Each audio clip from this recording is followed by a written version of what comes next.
It's May 14th, 2025, Eric Richins' 44th birthday.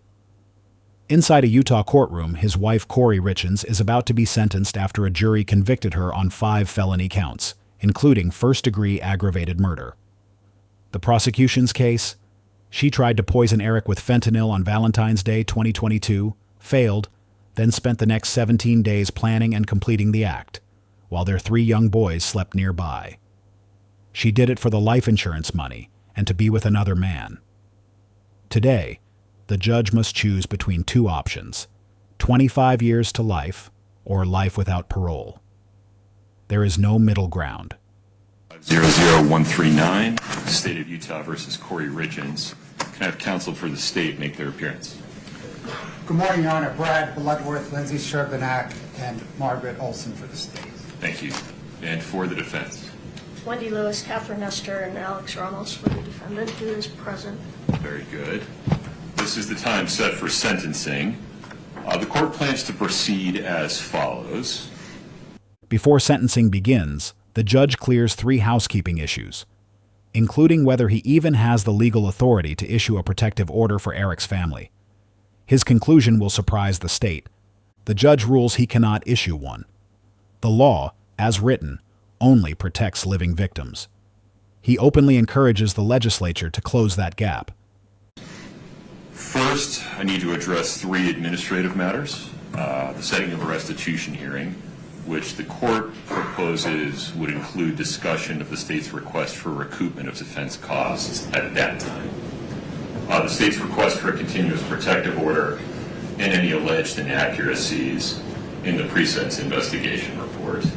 Second, I'd like to hear from counsel for the state and from those who wish to present a victim impact statement. Third, I'd like to hear from defense counsel and those that defendant desires to present information regarding the appropriate sentence. And finally, the court will give Ms. Richins an opportunity to speak if she so chooses. Ms. Nestor? Yes, sir. Or, Mr. Bloodworth, the state's request for a continuous protective order. I looked hard at this. Let me relate some of my concerns and have you respond to them, and then we can go from there. I looked at the cases cited by the state, I looked at the statute, considered the absurdity doctrine. It seems to me that the legislature has adopted a policy where a convicted person's First Amendment rights are reasonably restricted in domestic violence cases to prevent the survivor of domestic violence from being re-victimized by contact, either direct or indirect, by the convicted perpetrator. And it seems that the legislature has recognized that a survivor of domestic violence can be re-victimized by the perpetrator contacting their family members or other household members. The statute contemplates that. But here, or in a situation like this, where the Domestic Violence Act does not have a survivor, rather it has a decedent, it seems from the face of the statute and other statutes involving criminal actions causing death that the legislature has reverted to the First Amendment being the baseline, and also that there are other remedies available to the family members of that decedent, such as stalking injunctions, if they are receiving contact that constitutes a course of conduct that would cause an objectively reasonable person to suffer emotional distress. Moreover, the juvenile court has tremendous authority to determine whether and how much, if any, contact a parent in this situation should have with the children of the decedent. I'm not sure that I have the authority to enter a continuous protective order in this case.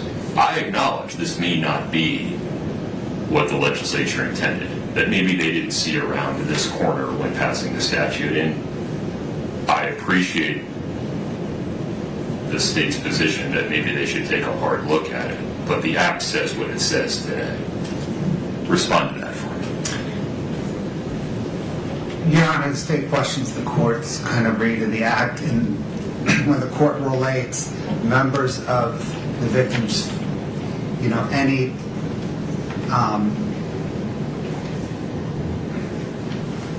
harm to members of the victim's family relating back to the harm to the victim, causing the victim harm. I think the plain read of the statute is, and it's 78 Bravo-7-804 3D Right. 5. Necessary to fully protect the victim and members of the victim's family. Correct. The plain read of that sentence, Your Honor, does not say that the protection for the members of the victim's family does not, it does not relate back. It is a separate clause. It does not relate back to protection of the victim. And I think within the scheme of the statute, the legislature envisions protection for the victim, separately protection for the victim's family as an option of this court. And I think that's kind of consistent. This statute's odd. I think it's subsection B, which has a preamble on legislative intent. Right. And I think consistent with that preamble on legislative intent is the legislature's grant of this court, any court, authority to protect the victim's family under the statute as well because of the unique nature of domestic violent crimes. But an argument the state didn't make, maybe because it just doesn't believe in it, but it seems that a strict reading of the statute would say, I'm required to enter the continuous protective order and set a hearing, and then let the defendant make the argument that... Your Honor, procedurally, I think that's right, because of the threshold inquiry of whether or not the victim, decedent in this case, reasonably apprehends a harm. Right. Practically, though. But practically, I don't know that, I mean, it seems to me as the state brief that is evident, that a decedent cannot reasonably apprehend harm. Okay. Let me hear from the defense counsel for a moment. Yes. Your Honor, we agree with the court's original statements. We think this request for a continuous protective order is outside the purview of the statute. It's outside this court's authority. We believe it violates her First Amendment right. If these communications are not threatening, this would basically mean she could never send her sons a birthday card, a Christmas card, any type of communication. Well, pause there for a minute. Let's take the three boys out of it, because there's a whole separate set of concerns there, Right. given that her parental rights have not been terminated. Right. And I don't have authority to do it. Correct. Juvenile court does. Right. But if we would talk just for the moment about the adult family members of Eric Richins, Well, it would mean that she could never reach out to them. right. Well, and that could create problems if they're the guardians of her children and there's an issue if she is given any type of parental input to major life decisions, to medical care, to anything like that she would not be able to communicate would be problematic. She has no intention of communicating with them outside of matters that have to do directly with the children. I also think this, well, you said you're setting the boys aside, so my other arguments, I'll deal with them. But as far as I can see, there's another courtroom where this could happen. There's another venue under which this could happen, and this is not the appropriate place to do it. All right, Mr. Bloodworth, any additional thoughts regarding the state's request for a continuous protection order? No, Your Honor. All right.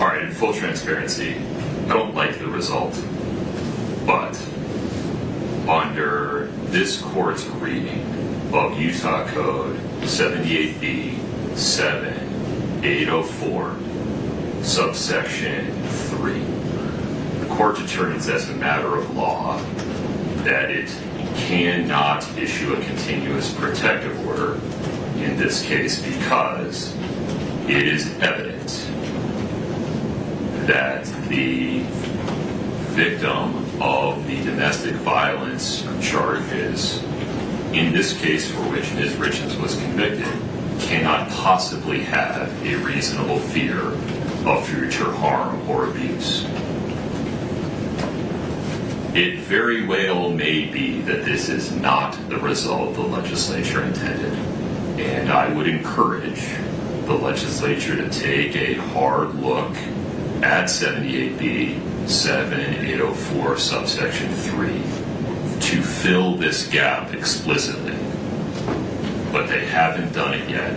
They know how to do it, and the court is not persuaded that this result is so far outside of what they could have possibly intended, given the overlay of the First Amendment, that the absurdity doctrine requires a different result. And so while the court hopes the legislature will make a legislative change that would provide protections for the members of the family of a decedent in an aggravated murder case like this, they haven't done it yet. The court simply, in my view, does not have the authority to issue a continuous protective order in this case.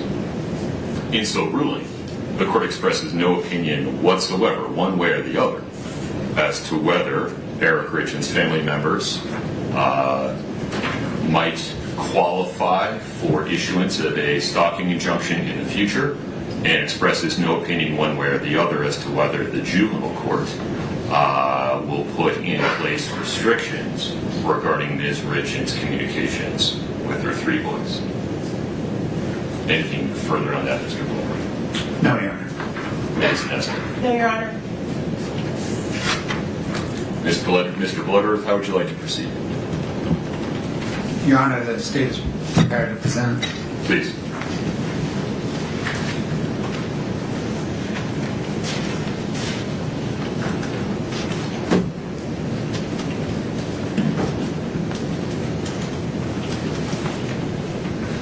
Your Honor, on Valentine's Day 2022, Kouri Richins tried and failed to murder her husband and the father of her 3 young children, Eric Richins. Over the next 17 days, she did not think, what have I done? Rather, she thought, how can I do better? And then she murdered Eric in the presence of their children, using poison and for money. Such a person should never again lurk among the rest of us. Her children should never worry that they may one day encounter her. For these reasons, the reasons set forth in the state's sentencing memorandum, and the boundless reasons the court has learned from presiding over this case, the pending criminal case, and the multiple associated civil cases, the state requests that the court impose a sentence of life in prison without parole on count 1, 5 years to life in prison consecutive to any other sentence on count 2, 1 to 15 years in prison consecutive to any other sentence on counts 3 and 4, and 1 to 5 years in prison consecutive to any other sentence on count 5. Furthermore, the state requests that the court order the defendant to pay restitution to Auto Owners Insurance Company in the amount of $1,017,018 and True Stage Insurance Company in the amount of $352,562. The state requests that the court order the defendant to pay recoupment to Summit County in the amount of $1,391,943. Kouri Richins earned this sentence. Her children deserve it. Only this court can order it. The court's time this morning is best spent caring for a few of Kouri Richins' victims. Fathers are not meant to bury sons. Gene Richins will present his victim impact statement first. Losing a sibling is losing a piece of yourself. Katie Richins Benson, Clint Benson, and Dr. Amy Richins will then present their victim impact statements. There are no greater victims in this case than Eric's 3 young boys. The defendant took both of their parents from them. Jessica Black, who is Weston's counselor, Christina Greening, who is Ashton's counselor, and Sarah Barber, who is Carter's counselor, will then present the boys' victim impact statements. Your Honor, Gene Richins.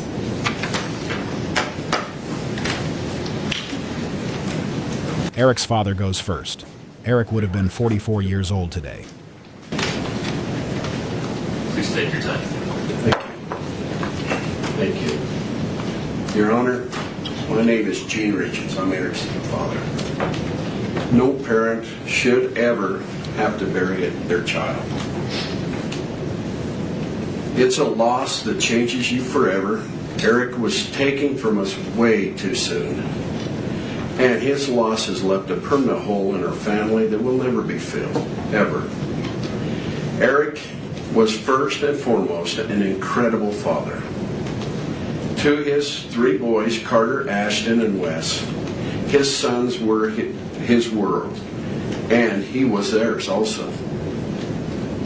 They didn't just see him as a dad, they saw him as their best friend, their coach, their mentor, their protector. He was present in every part of their lives. Whether it was soccer, baseball, basketball, or any activity that they were involved in. Eric was there coaching, encouraging, and supporting not only his own boys, but every child on the team. Eric didn't just coach sports, he built confidence. He built character and friendships. He gave his time freely because he cared deeply about helping young people grow into strong, kind, and capable individuals. The impact Eric had on these children and families continues even now. On the soccer team that he coached, before every game, the players gathered and called out a cheer. For many teams, it might be something ordinary. But for Eric's team, even 4 years after his death, they still break the huddle with the words, 1, 2, 3, Eric. That simple cheer speaks volumes about a man he was and the lasting imprint that he left upon young lives in this community. He was a light to his sons, to the boys he coached, and to our entire community. A light that was taken far too soon. Eric was only 39 years old. As his father, I miss him every day. I miss our conversations. I miss watching him grow into a man I was so proud of. One of the greatest joys of my life was seeing the kind of father he had become. Eric was patient, loving, dedicated, and fully present in his boys' lives. Watching him raise his sons with such care and devotion was incredibly meaningful to me. Eric was also an amazing brother to 2 sisters, a loving uncle, nephew, cousin, and loyal friend. He was a trusted business partner, a valued colleague, and a respected member of our community.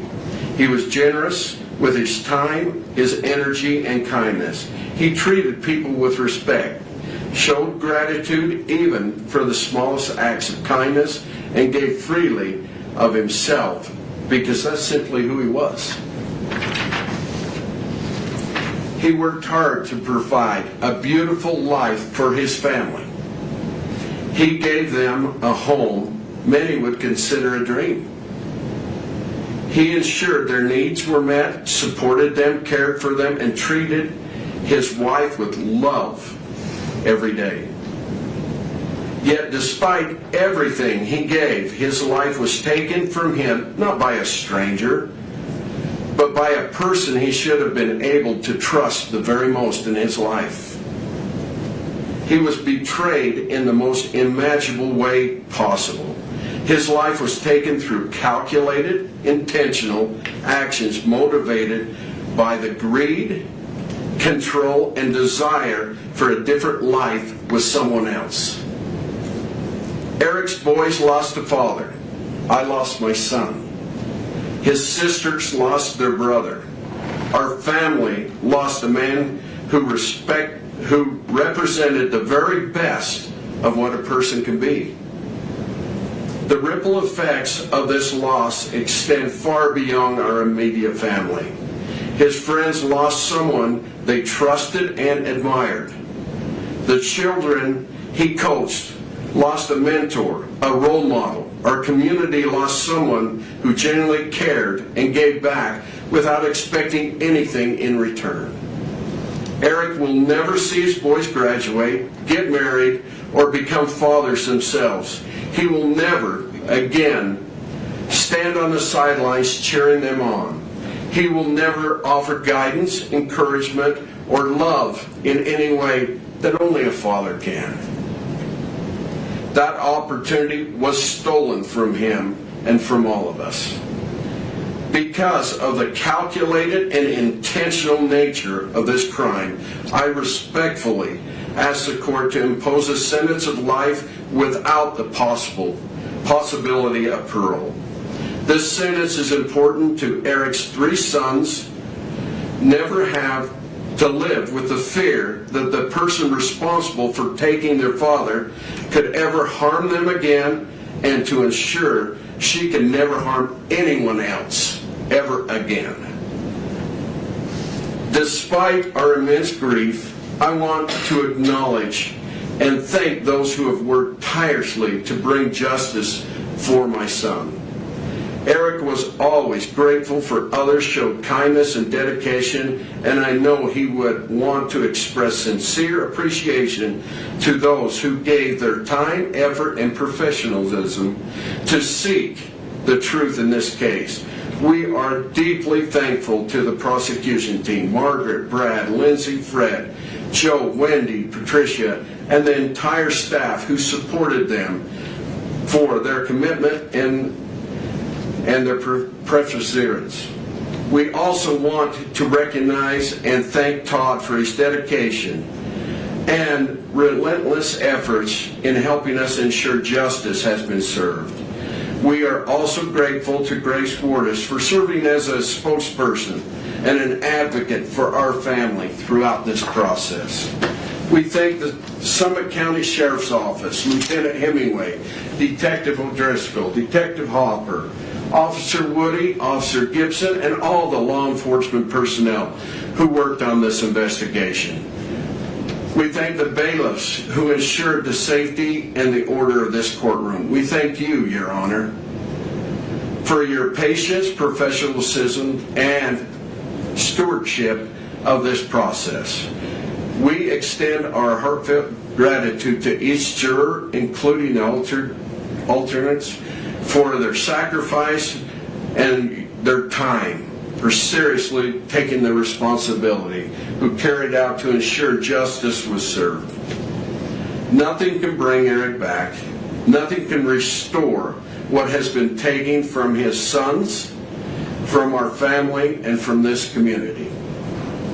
But accountability matters here. Justice matters. Eric mattered. His life, his love mattered, his example mattered. He will always be remembered as a devoted father, a loving son, a supportive brother, a loyal friend, and a man who made lives of those around him better. We miss him every day and will continue to honor his memory by living with the same kindness and dedication that he showed to everyone fortunate enough to know him. Thank you, Your Honor. Thank you.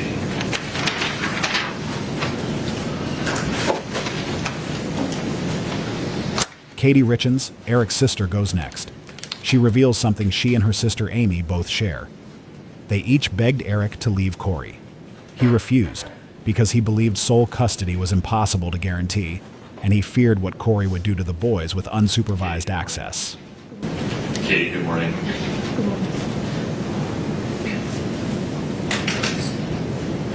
So as you know, I'm Katie, and I'm Eric's sister.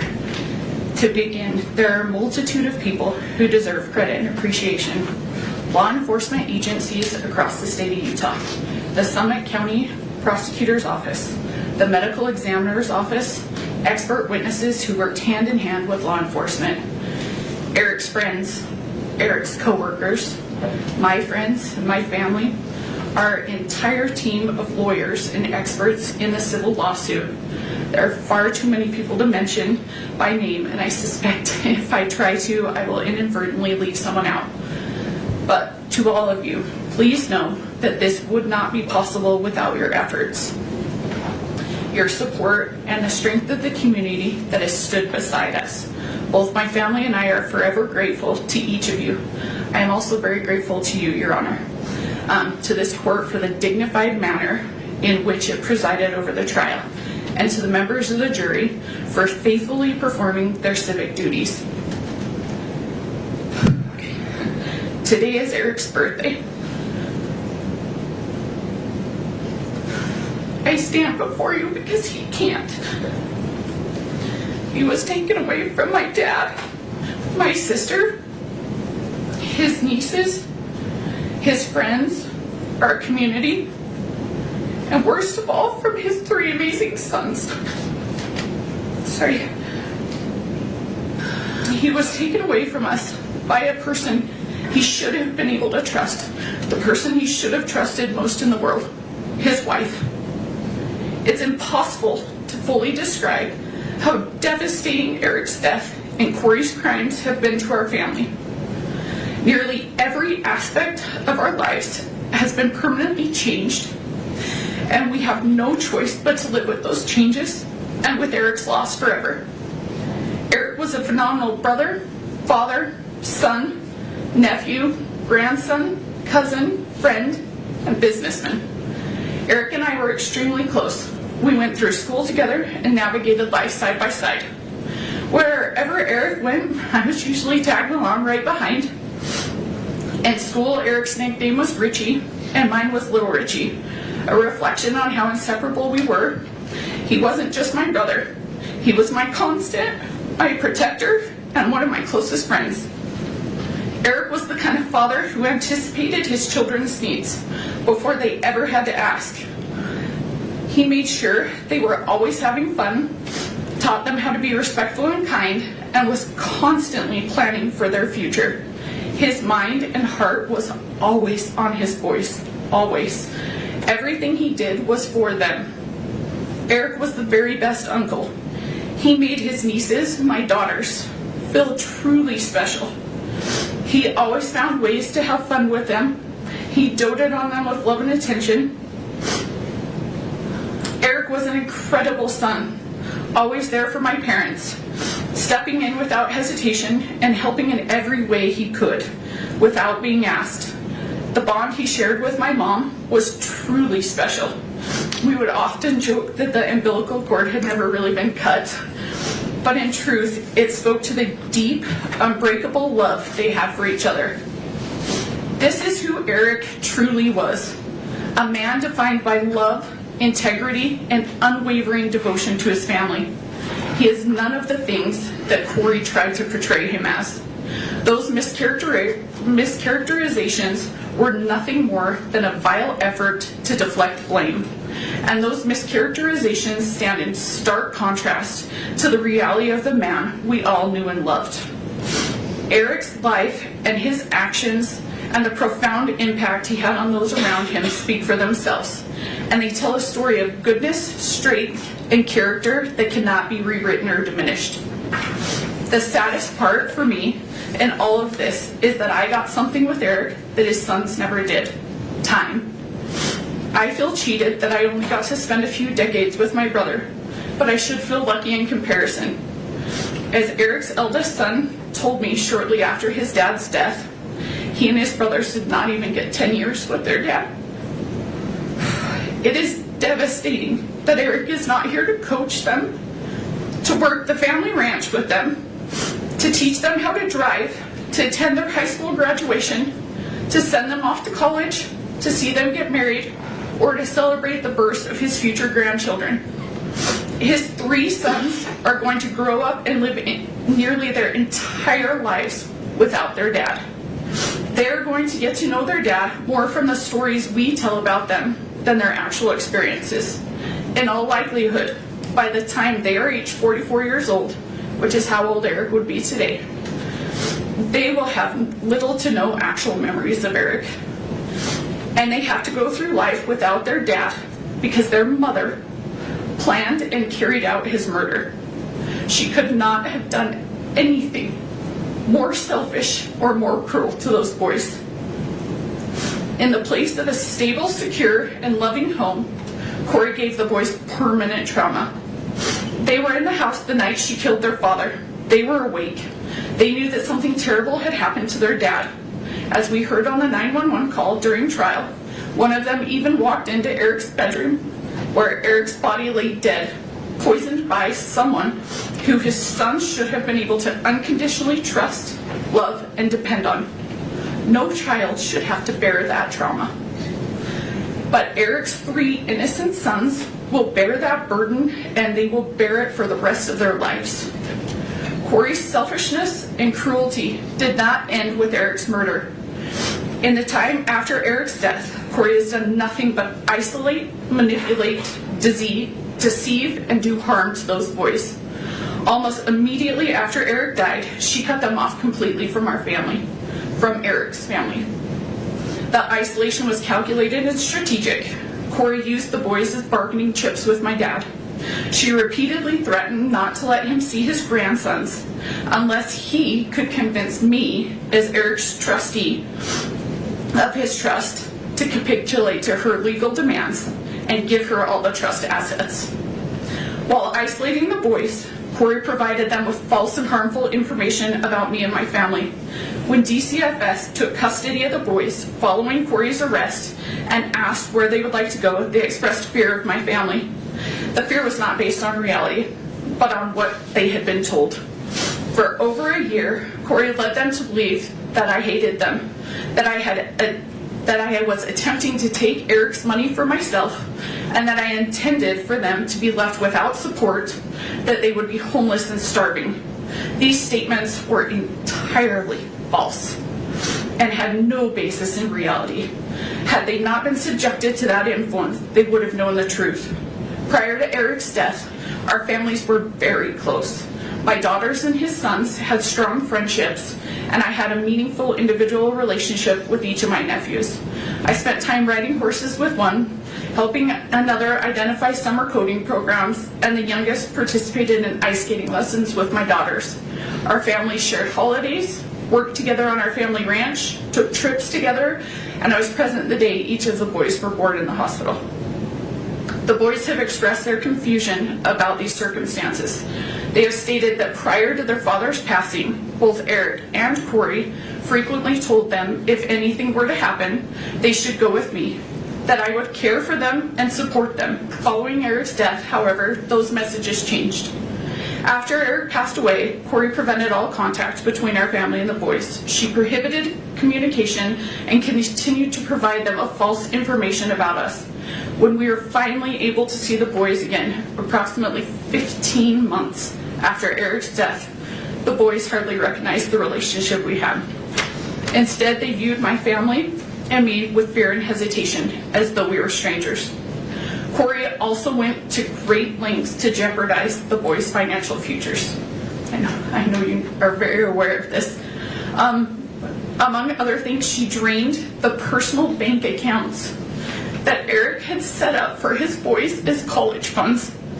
She allowed the boys' Social Security survivor benefits to be funneled to individuals who were not taking care of the boys.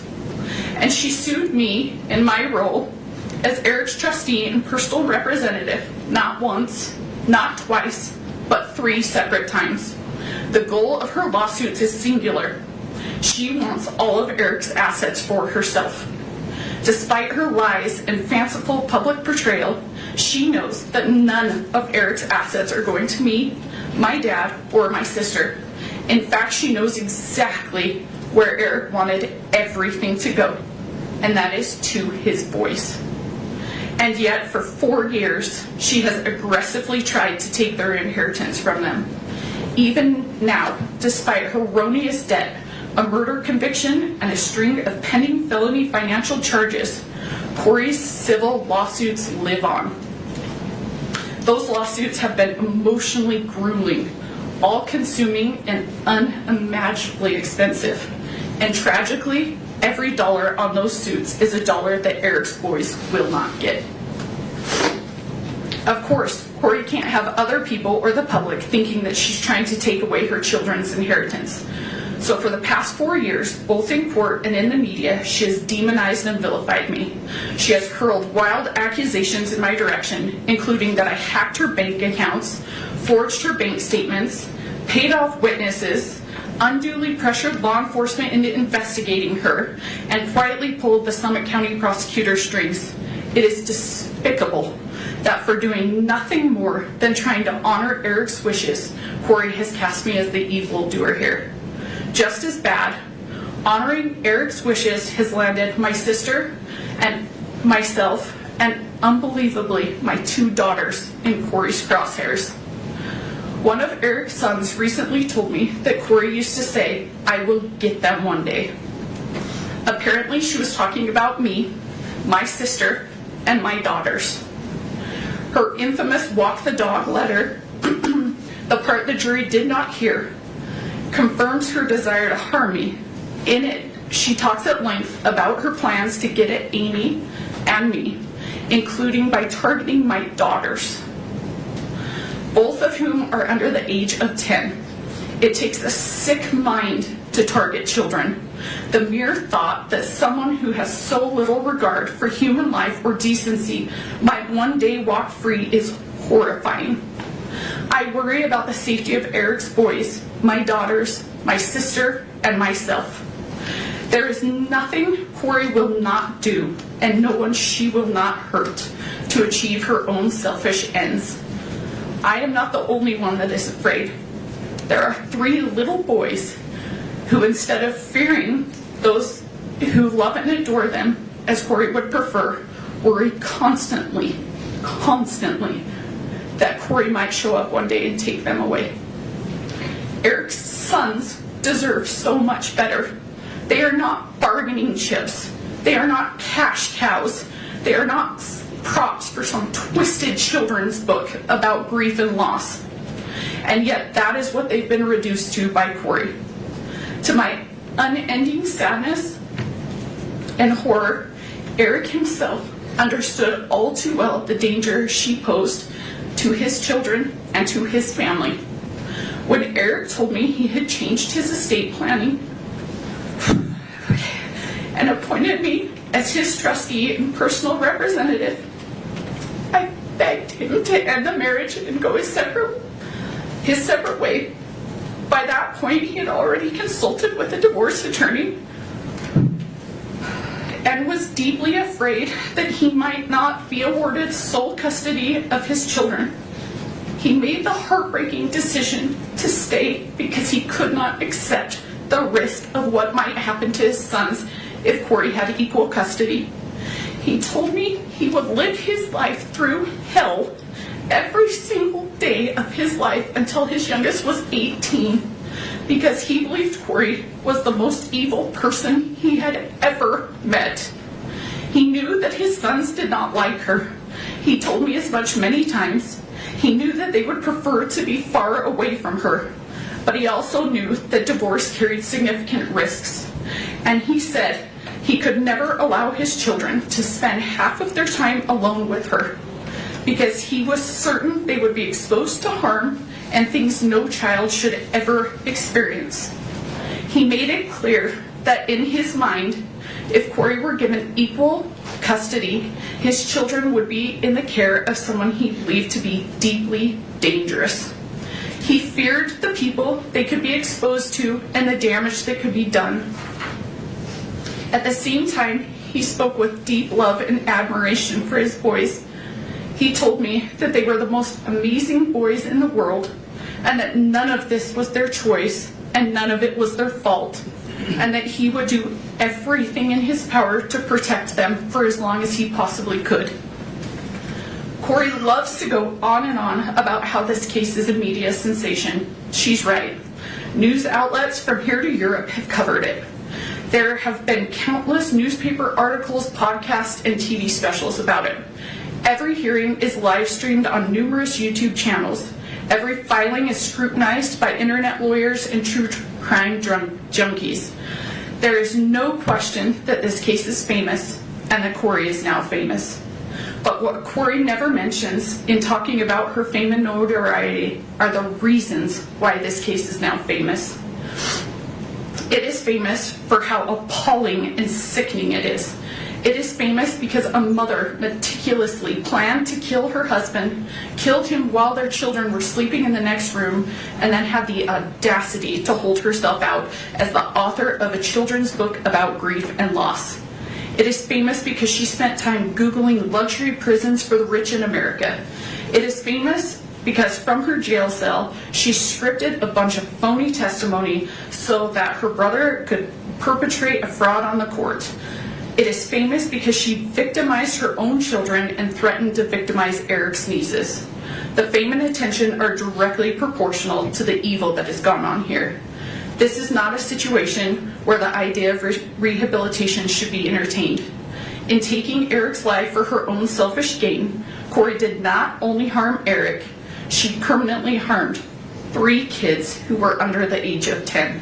She took away a dad, a son, a brother, an uncle, a grandson, a nephew, a cousin, and a friend. Eric's death has caused immeasurable pain to so many. Obviously, there's nothing the court can do about that. And you cannot bring him back. But what you can do is give Kouri's victims at least some measure of closure. To that end, I ask that the court impose a sentence that ensures Kouri never has the opportunity to harm Eric's children or our family again. Please do not let my brother's life be worth nothing more than a 25-year punishment. Please do not leave those boys to wonder whether Kouri might track them or their children down in the future. Please do not create a possibility for Kouri to endanger Eric's boys, my daughters, my family, or anyone else ever again. Please sentence Kouri to a life in prison without the possibility of parole. Thank you. Thank you, Katie. Andy, good morning. Good morning. Honorable Judge Mrazek, my name is Amy Richins. I am Eric Richins' sister. Today, I'm here to speak as a victim and to speak for Eric because he no longer has a voice. I addressed this court in 2023 when we were living in a state of visceral shock. Now, 3 years later, we are here at sentencing on a date that carries a weight I can barely describe.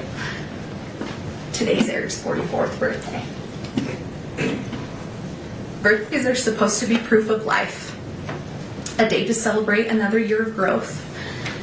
Instead, today is a cruel reminder of another year Eric will never see, and a reminder of the fatherhood that was stolen from his 3 sons. Before I talk about what this crime has done, I need you to know who Eric was. Not as a headline, but as a person. Over the course of this trial, so many people described Eric in strikingly similar ways. They called him outgoing, confident, funny, competitive, dependable, driven, and fiercely loyal. He was a leader, a hard worker, a rancher, a businessman, a coach, a best friend, a brother, a son. But more than anything, people described him as a phenomenal father. Eric had 3 sons and he coached many of their sports teams. He was the kind of dad who showed up not just for his own children, but for everyone around them. Sometimes I think about all the children who lost him too, the kids he coached, mentored, and believed in. I cannot imagine the confusion and heartbreak they felt when someone who had become such a steady and trusted part of their lives was suddenly gone. Eric was a real person, a deeply loved person, and the loss of him echoes through every life he touched. On my 16th birthday, I was sitting in my 10th grade English class when I got a text from Eric that said, "Come outside." I walked out and there was Eric, standing with flowers and that mischievous grin we all knew. I asked what he was doing there, and he just said, "Let's go. We've got to get a little mud on your tires." I had just bought my first truck, a used Ford F-150. Eric took me up into the mountains, and we took that truck off-roading for the first time.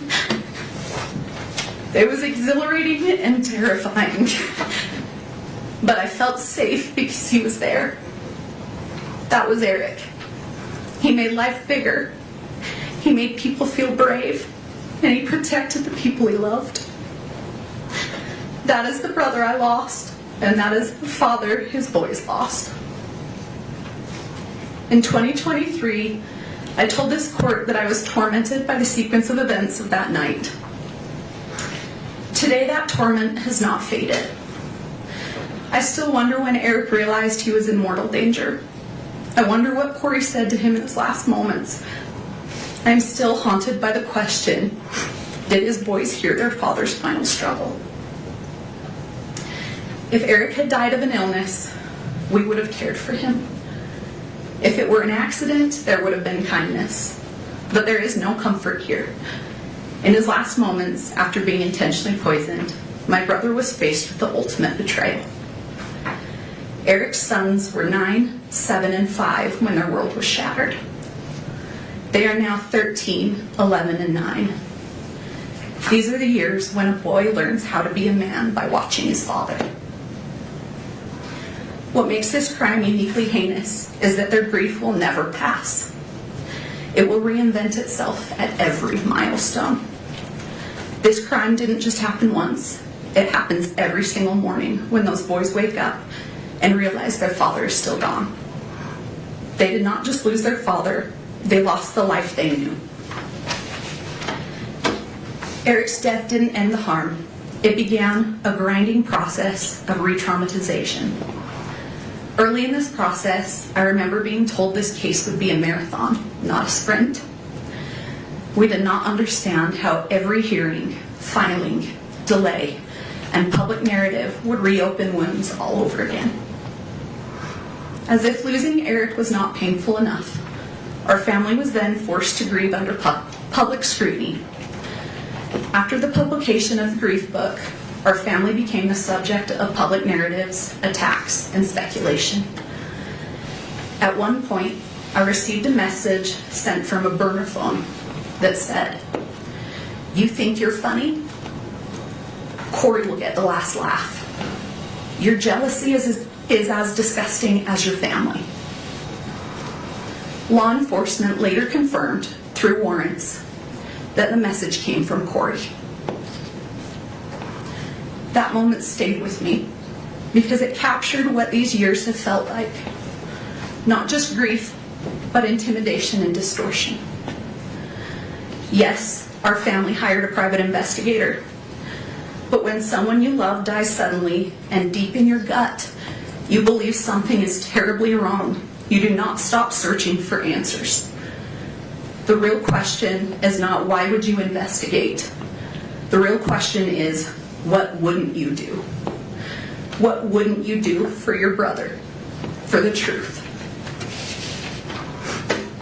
I also feel compelled to address the emotional toll of the trial itself. As the designated victim representative and more importantly, as Eric's sister, I have a right to be present in the courtroom. Yet during the proceedings, I was essentially kept in the dark.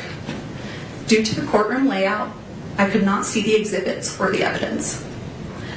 When we requested simple accommodation, we were told that the trial was being broadcast on court TV and I could excuse myself and watch from home with the rest of the world. Being told that my right to be here was interchangeable with a television broadcast was a profound violation. I did not want to watch Eric's life and death as content from my couch. I didn't want to go home after a grueling day and listen and watch it all over again. I had a right to be here, to face the evidence directly. Still, to this day, I have not been able to rewatch the trial because it's so time-consuming and painful to relive. I still have not seen all the evidence that was presented. Your Honor, I need to say this clearly. Someday, those boys will grow up and look back at the records of this trial. I need the truth to be the only thing they find. The claims made against Eric's character were not just legal defenses, they were acts of secondary violence. Eric was a protector, not a predator. These lies were a desperate attempt to justify the unjustifiable, and they have added a layer of cruelty to our grief that is nearly impossible to bear. I also need to correct the record on a few misrepresentations. First, the prenup. It was provided well before the wedding, not in a last-minute way. Second, the incident between Kouri and me. I never touched her. Kouri pled guilty to assaulting me. Yet she and her circle have continued to spread false narratives. This is a pattern of distortion that has kept our family trapped in conflict. There is something that has haunted me for years. And I found out Katie was the exact same today. I begged Eric to leave too. I begged him to divorce her. But Eric was trying to protect his boys. People often struggle to recognize intimate partner violence when the victim is a man. But Eric's actions spoke for themselves. He documented conversations. He tried to protect himself. He knew after Valentine's Day that she had tried to poison him, but he also believed that if he left, he could not fully protect his children. So he stayed because he was trying to keep them safe. This trauma has seeped into every corner of my life. And also, it has also deeply affected my own family and marriage. My husband, William, watched me be consumed by the pursuit of justice. For 4 years, we have lived in a constant state of stress, grief, and emotional exhaustion. I lost my job as a professor at Montana Tech University on the very day I was subpoenaed to appear in this court. Eric was so proud of me earning my PhD, and teaching students was something I loved and that made me proud. It now seems like another thing that Kouri's actions have taken away from me. But the most devastating loss is one that isn't in any police report. Because of the unrelenting stress of this investigation and the constant attacks on our family, I suffered a traumatic miscarriage of twins. We lost our children. We lost the future we were building. Kouri's actions didn't just end one life. They reached out and stifled the lives of my unborn children as well. That loss lives inside this tragedy too. Eric's murder did not just take someone from my life. It plunged me into a darkness. It stole the light I once carried. It erased the future I had planned. Every day, I wake up and step into this same crushing emptiness, where time itself feels frozen and meaningless. The laughter of my future children, the warmth of my family, the simple joy of waking to a new morning, all of it has been devoured by this crime. This grief is limitless, resembling the ocean. Sometimes it softly touches the shore, other times it pounds against it with fierce force. Occasionally it surges like a massive tsunami, overwhelming everything. These changes can occur suddenly, and like the ocean, it cannot be controlled. I didn't just lose my brother. I lost my sister-in-law. I lost someone I considered my friend. We had good times together. That loss is so complicated now, Your Honor, because it forces you to grieve someone who is still alive while facing the horror of what they have done. It is grief that doesn't resolve. It just sits there heavy every day. This crime has fractured our family in ways outsiders cannot understand. One of the most painful realities is that my husband and I do not get to see our nephews. This tragedy has created a wall of trauma between us, and that feels impossible to climb. Because of this crime, we are no longer present in those boys' lives the way Eric would have wanted. In 2023, I told this court I never knew evil like this existed. Everything I have witnessed since has confirmed that. Kouri did not just kill Eric. She attempted to kill the spirit of everyone who loved him. She lied to his children, she lied to the world, and has shown no remorse while dancing on his grave for profit. Your Honor, a parole-eligible sentence is not a conclusion. It is a reoccurring nightmare. It guarantees that every few years, Eric's sons will be notified that their father's murderer is seeking freedom. It forces them to relive the trauma repeatedly for decades. Eric died trying to be his children's shield. He can no longer protect them, so now the responsibility falls to this court. I ask you to provide these boys with the finality and safety they deserve. I ask you to ensure that the noise of Kouri Richins never enters their lives again. For the years of suffering we have endured, for the children who will grow up without their father, and for the life she stole from Eric and the peace she stole from us, I respectfully ask that you sentence Kouri Richins to life without the possibility of parole. Happy birthday, Rico. Thank you. The boys aren't in the courtroom. Their counselors read their words. Each statement was written individually, in their own voices. Good morning, Judge. Take your time. My name is Jessica Black. I'm a licensed clinical mental health therapist and a registered therapist. Myself and my colleagues are here today to read the victim impact statements for 3 children. We are here as advocates on their behalf. After a developmentally appropriate process, the boys were able to decide individually how they wanted to share their statements, and this is what they chose. Our roles are to read their words exactly as they wrote. The boys want the court and the world to hear their side. This is from WR. I woke up to sirens, and there were a lot of people at my house, and I was definitely scared. I felt confused. I was in a bedroom with my brothers, and I didn't know what was happening. At first, I was really scared because I didn't know what was happening, and I had no control, and I felt helpless. I felt really overwhelmed. After my dad died, Kouri would put us in the basement while she was with the neighbor. I felt scared because I thought something really bad was happening again. She would take me to places that smelled really bad. Everything she did made me feel uncomfortable. When someone talks about Kouri, it makes me feel hateful and ashamed. She took away my dad. It's made me have a hard time trusting people. I was scared that Kouri's family would come to my school and take me. I had to go to counseling with DCFS in Heber, and I did not like it. DCFS made me talk to Kouri, and I couldn't do things that I wanted to do. I felt not important to anyone. I feel a lot better about myself now than I did with Kouri. I can't ever see my dad again. I want her to go to prison forever. If she got out, I would be so scared. really mad, and I wouldn't want to go with her anywhere. I'm worried that she would take me away from Katie and Clint.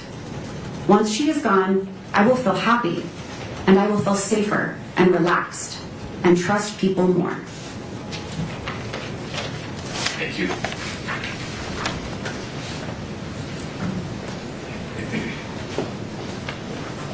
Christina. Your Honor, I am Christina Green. I am a licensed clinical social worker, not registered play therapist, and I will be reading for AR. You took away my dad for no reason other than greed, and you only cared about yourself and your stupid boyfriends. You were not caring and watching over me and my brothers. I had to be a parent to W. C and I would walk him to the bus stop, feed him, and watch him. You were not concerned about our health. When we got hurt, you didn't even care. When C got run over by a side-by-side, you still made him go to the soccer game that day without taking him to the doctors first. You would lock C in his room, and I would have to go to the kitchen and bring him food. You shamed us when we didn't want to eat uncooked lasagna you made. We threw it away because we couldn't eat it. Then you made us watch videos of children starving in war areas. You wanted to scare us into eating something that wasn't cooked. You wouldn't let our dog outside, and then the dog would pee inside. You created this problem, then you would smack my dog on the head as hard as you could. You wouldn't let me put my kitten in the garage for safety at night, and we found it eaten by raccoons the next day. You wouldn't let us turn on and use the heater lamp for the chickens and bunnies, and they froze to death. You would always argue with my dad and lock the door. You were not playing the role as a real mother does. You were doing the opposite. Now my dad can't be my coach anymore, can't be at any of my games. He won't be at my birthdays. He can't teach me how to drive. He won't be at my graduation, and he can't take me camping or fishing. You made me paranoid about sleeping on my dad's side of the bed by saying I might die or get harmed when I was just trying to be close to my dad after you killed him. You took away everything from me and my brothers. I don't want you out of jail because I will not feel safe if you are out. You have never said sorry for anything that you have done to me and my brothers. I don't want you to hurt anyone again. I know that you will need to stay in jail to fully take accountability for what you did to me, C, W, and my dad. With you in jail, I will be able to continue to feel safe and live a happy and successful life without fear of you hurting me or anyone I love. Thank you, Your Honor. Thank you.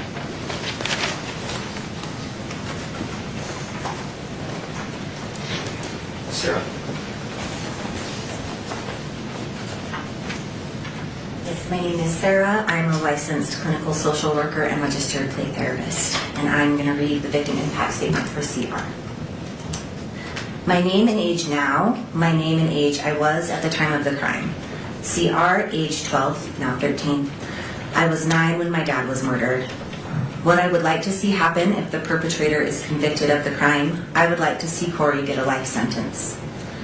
My thoughts regarding an appropriate sentence for the person who is accused of this crime and if they are found guilty. I think Kouri should get a life sentence because what she did is very sick, because it had no reason to happen and it impacted a bunch of people, including me. These are some reasons why I think she should have a life sentence. The information I feel is important for the judge to be aware of in sentencing. I think the judge should know that my dad was a good person and very thoughtful and kind and helped whoever needed help. He was always taking the extra mile to help people. My physical injuries as a result of this crime are as follows. I was sleeping and then I went to get a drink of water, then went back to bed. And when I woke up shaking and Bailey called the ambulance and they came and I couldn't talk for a while, I think Kouri had something to do with it because she didn't call the ambulance. She called Bailey and Bailey called the ambulance. At the ER, Kouri resisted to have my blood drawn And kids who usually have this kind of seizure is when they are a few months old to a year old. I learned later that Kouri bought more fentanyl and had it in the house when this happened. I think this is what happened. She did what she did to my dad in the living room. My experienced emotional injury because of this crime is described as follows. Sad. I feel mad that I have to feel sad. I went from being scared for my life to feeling really good. I was scared for my life because I didn't eat that much. Kouri was always drunk or gone. I was always locked in my room. I can't remember, but I am pretty sure the lock was on the outside. Kouri threatened she would kill my lizard because we didn't want to watch some weird show with her. All of our chickens died because there was no food or water. My rabbit died because we didn't have food or water. The goats almost starved to death because she bought moldy hay and she didn't water them. Nothing ever got fed or watered. It didn't feel good to worry about my animals. I felt like I had to take care of my siblings. Ash mostly took care of me though because I was locked in my room. Ash would bring me food. Kouri would lock me up if I told her she was drunk. This happened pretty much daily. I feel angry that she locked me in my room. I am angry almost all my animals died. I am angry she threatened to kill them. I am angry she killed my dad. I started to feel really good when I moved into a safe place. It was safe because the people around me were safe, Katie and Clint. I felt safe at Jake and Shalina because I wasn't with Kouri anymore. Counseling. I feel annoyed that I have to go to counseling and tell the story about what happened 55 million times. I feel better now because I know it's to help me. I would like to not have to go to counseling. I would like to have to not worry about anything after this trial is over. I want the judge to know I hope Kouri gets convicted to a life sentence. Kouri is always drunk. I want the judge to know my dad was a good person and I miss my dad. I miss my dad, but I do not miss how my life used to be. I don't miss Kouri, I will tell you that. Thank you. After the lunch break, the courtroom shifts. The defense calls no witnesses to the crime. Instead, they build a picture of who Kouri was before all of this. Kouri's mother's letter is read. Her mother acknowledges Eric saved her life once. She still doesn't believe Kouri did it. Good morning, Your Honor. Kouri's mother, Lisa Darden, is here in the courtroom. She's actually, I feel, given me the privilege to read her words. She was concerned about her ability to read them herself. Your Honor, Kouri is my daughter. I write to you today carrying grief that words struggle to hold. First and foremost, I want to acknowledge the loss of Eric. He was my son-in-law, my friend, and a truly wonderful father. Eric had a kind heart and a generous spirit. He was deeply loved, and he will never be forgotten by me or by the many people whose lives he touched. Eric once saved my life, and I have carried that gratitude with me every day since. His legacy lives on most clearly through the 3 beautiful boys he left behind. Your Honor, I speak today as a mother and as a grandmother. The children are my greatest concerns. These 3 boys have endured unimaginable loss and upheaval in their young lives.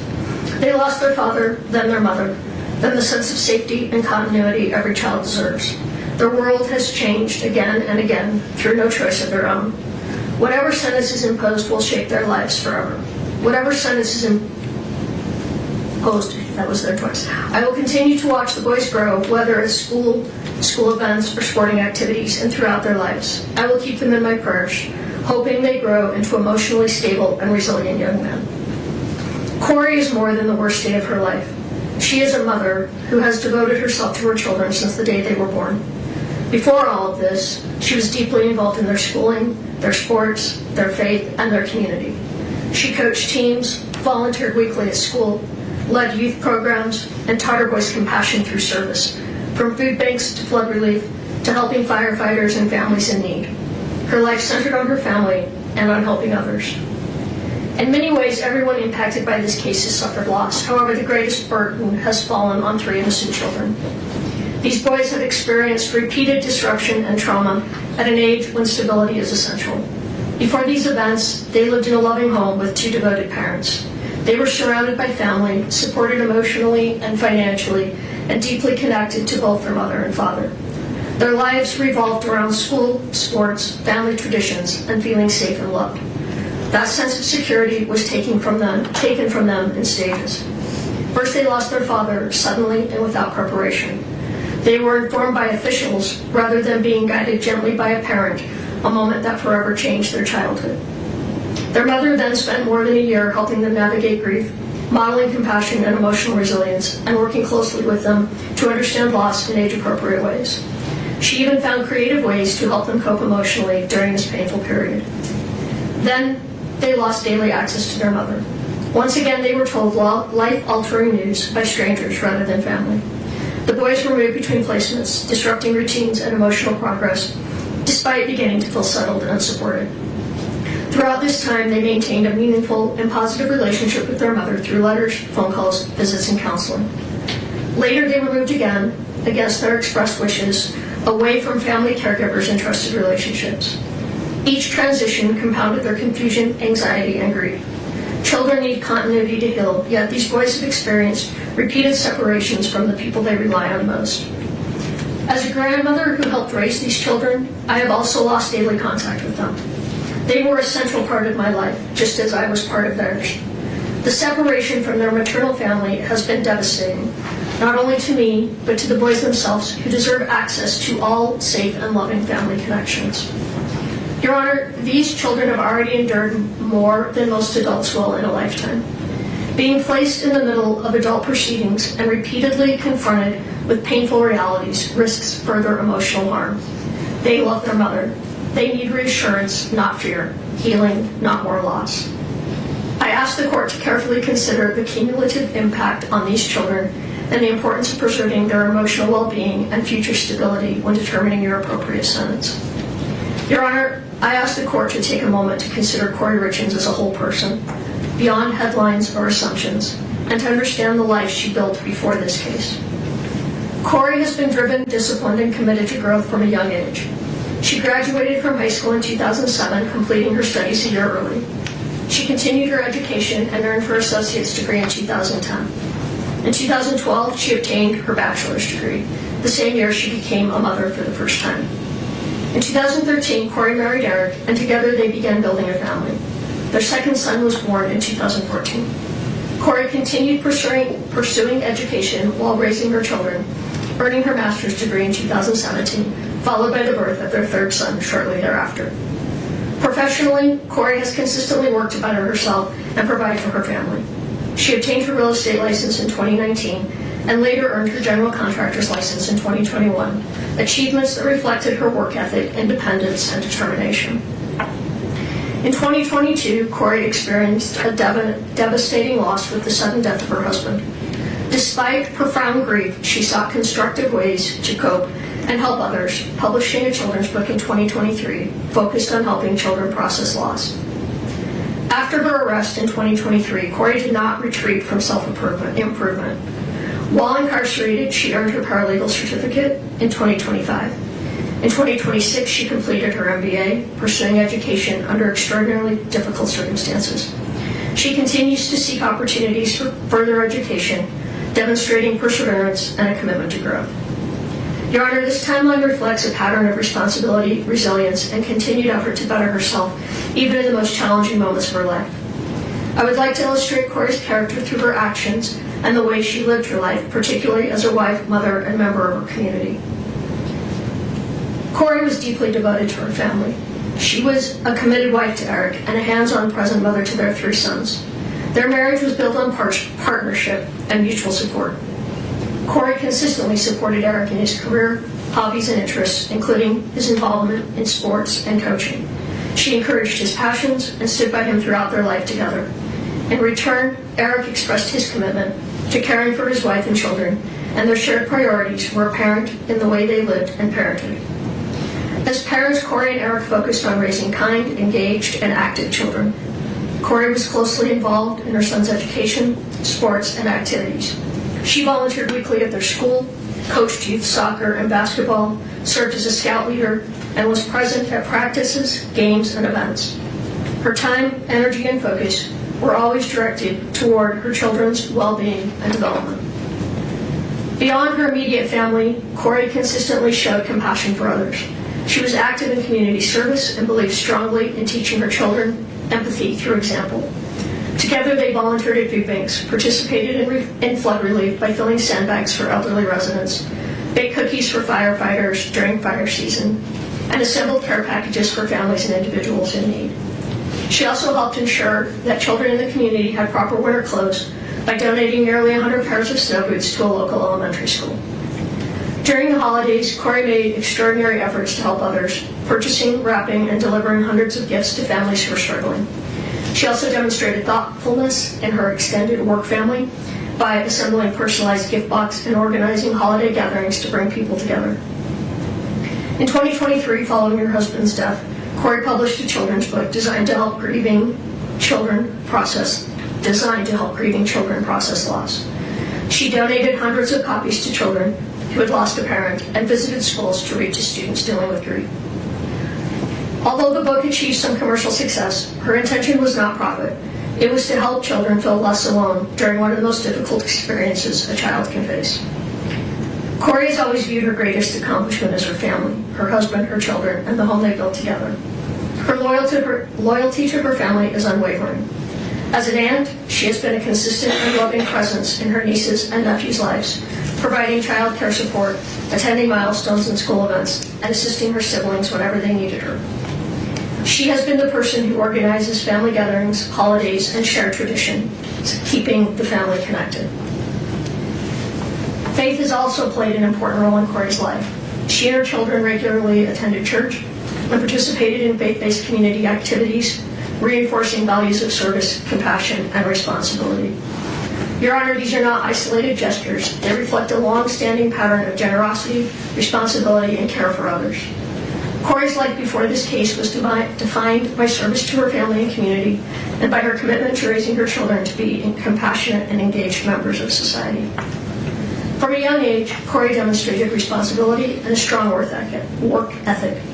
While still in high school, she worked nights, weekends, and holidays to help support her aunt's business, using her earnings to pay her own way through college. That sense of responsibility never diminished. She continued to support extended family members whenever they needed help. Only 3 weeks after losing her husband, Kouri faced another profound loss with the death of her uncle. Even while grieving deeply herself, she stepped forward to help her aunt by taking on the responsibility of planning the funeral. This pattern, putting others' needs ahead of her own pain, has been consistent throughout her life. Kouri has always believed that no one should have to navigate grief or hardship alone. Kouri and I share an exceptionally close relationship as mother and daughter. She has stood beside me during some of the most difficult moments of my life, including surgeries and radiation treatments, providing care, support, and comfort without hesitation. Our relationship is built on mutual reliance, trust, and love. I, in turn, have played an active role in her family's life, helping care for Eric, the boys, and Kouri, and being deeply involved in their daily lives. Kouri also shares a strong bond with her brother.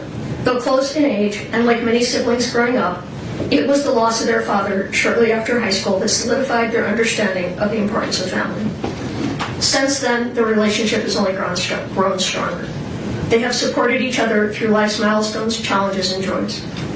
As a mother, Kouri has always made sure her children felt surrounded by family. She intentionally included her brother in holidays, family gatherings, and everyday moments, reinforcing the value of connection and belonging. She welcomed her brother's wife into the family from the very beginning, making a deliberate effort to ensure she felt included and supported. She has constantly offered help with family milestones, celebrations, and responsibilities, always striving to ease stress for others. Kouri takes pride in maintaining a close-knit family. She believes that shared time, whether during holidays, sporting events, small gatherings, or simply simple evenings together, is essential. Creating those moments of connection has always mattered deeply to her, and she has worked intentionally to keep her family united. Kouri played an important and deeply integrated role within the Richins family, particularly during times of hardship. When Eric's mother passed away in Hawaii, Kouri provided steady emotional support to the entire family and assisted in organizing funeral arrangements, stepping in wherever help was needed during a very painful period. Her commitment to Eric's family was genuine and enduring. At one point, Eric's mother expressed that Kouri was not simply her daughter-in-law, but her daughter, a reflection of the closeness and trust Kouri had earned within the family. Kouri and Eric prioritized time with extended family, creating meaningful memories together, including regular visits to St. George, Utah, to spend time with Eric's grandmother. When one of Eric's sisters faced unemployment, Kouri helped her secure work at the hospital where she herself was employed. She also routinely provided childcare for her sister-in-law's children, allowing them time together as a couple. Her involvement went beyond logistical help. She always participated in family milestones, including serving at a bridal party and assisting with wedding planning for another of Eric's sisters. During a particularly difficult period in that sister's life, Kouri accompanied her to a self-help retreat, offering both emotional support and companionship. Within the Richins family, Kouri often served as a source of calm and connection. She consistently worked to ease tensions, provide comfort, and maintain relationships during challenging moments. Her efforts contribute significantly to the overall well-being of the family. Kouri's compassion extended well beyond her immediate and extended family. She opened her home to the parents of a friend whose house had been damaged, offering them a safe place during a difficult time. When another friend's parents lacked firewood, their sole source of heat during the winter, Kouri arranged for a truckload of wood to ensure they stayed warm. She maintained close, supportive friendships, particularly participated fully in friends' major life events, and was actively involved in the lives of their children. As a neighbor, Kouri was equally attentive and caring. Her home was offering a gathering place for neighborhood children, and she routinely prepared meals for parents working late or offered help to neighbors facing illness, including one undergoing chemotherapy. Her generosity was never performative. It was quiet, consistent, and motivated by genuine concern for others. Kouri is not a perfect person, but she is an authentic one. Her life has been marked by steady acts of kindness, loyalty, and service toward her family, her friends, and her community. She has always found purpose in easing the burden of others and helping people through difficult moments. Following Kouri's separation from her children, they were placed in a living situation that differed from what they expressed as their preference, despite having strong and meaningful bonds with extended family who had long played an active role in helping raise them. As young children, they had little control over these decisions, which added to their sense of uncertainty and loss. Kouri's sons are now facing significant emotional challenges in their day-to-day lives. They are processing grief, separation, and repeated changes, all at an age when stability is critical. Like their mother, Kouri's eldest son is especially sensitive and expressive, and he has struggled deeply with these transitions. All three boys are currently receiving counseling, which has been essential in helping them cope. Kouri has consistently supported therapeutic intervention and has emphasized the importance of counseling not only for each child individually, but for the family as a whole. In particular, she has advocated for additional individual support for her eldest child, recognizing his specific emotional needs. The circumstances surrounding their separation and the rules governing communications have made it difficult for Kouri and her children to openly share their feelings with one another. This limitation has taken an emotional toll on both the boys and their mother. Important thoughts, reassurances, and emotions often remain unspoken, creating additional stress and sadness.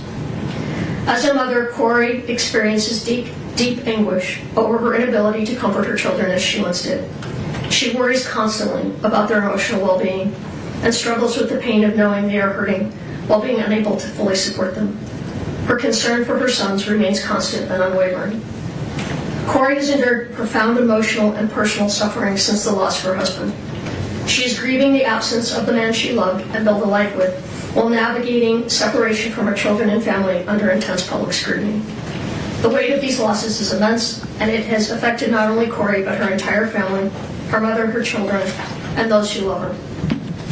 Despite being incarcerated, Kouri has continued to demonstrate resilience and personal responsibility. Within the confines of jail, she has dedicated herself to education and self-improvement, using her time to study and work toward meaningful goals.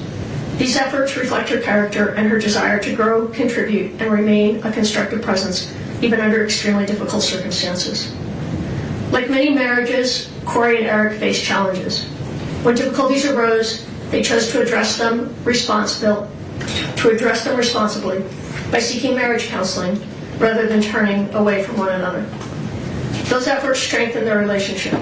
By all accounts from those closest to them, they were in a period of renewed connection and commitment, focused on their family and their future together. Your Honor, I stand before you as Kouri's mother. I love my daughter. I have known her for her entire life, not just through this case. I cannot speak to every aspect of what the court has considered, but I can speak to who she is as a human being, as a mother, and as a member of her family. I do not believe that Kouri did this, nor do I believe Kouri could possibly be capable of this crime. I can't validate what she did financially one way or another, and that's something Kouri will have to live with. I respectfully ask the court to consider a sentence that holds Kouri accountable for the jury's verdict, while still allowing for the possibility of mercy and hope. A sentence without the opportunity for parole would permanently separate her from her children and leave no room for redemption. Kouri's life has meaning, especially to her 3 sons and her family, and I respectfully ask that the sentence reflect not only accountability, but also the potential for rehabilitation and the profound long-term impact on innocent children. Your Honor, I ask from a mother's heart that Kouri be given a sentence that allows the possibility of a future, one in which she can continue to grow and one day be a positive presence in life and her children's lives again. I firmly believe the jury reached an incorrect conclusion and that this outcome represents a profound injustice driven by personal bias. I do not believe Kouri is capable of committing murder. No one understands or loves her children as deeply as their mother does. Thank you for listening, Your Honor. I love you, Kouri, Carter, Ashton, and Weston. Her story does not end with this sentence. It is the strength of her comeback that will define it. Kouri begins her allocution. Kouri's 30-minute statement is directed almost entirely at her sons, not the court. She says her letters are returned, her calls blocked. This, she explains, may be her only way to reach them.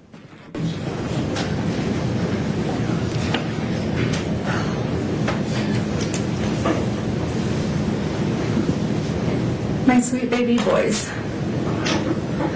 I know that today you don't want to speak to me, have a relationship with me, or you may think you hate me, and that's okay. I will never be angry at you for your feelings. When the day comes that you're ready, I will be here for you, waiting for you, and loving you. But I need you boys to know and understand that I have been desperately trying to get in contact with you any way that I can for years.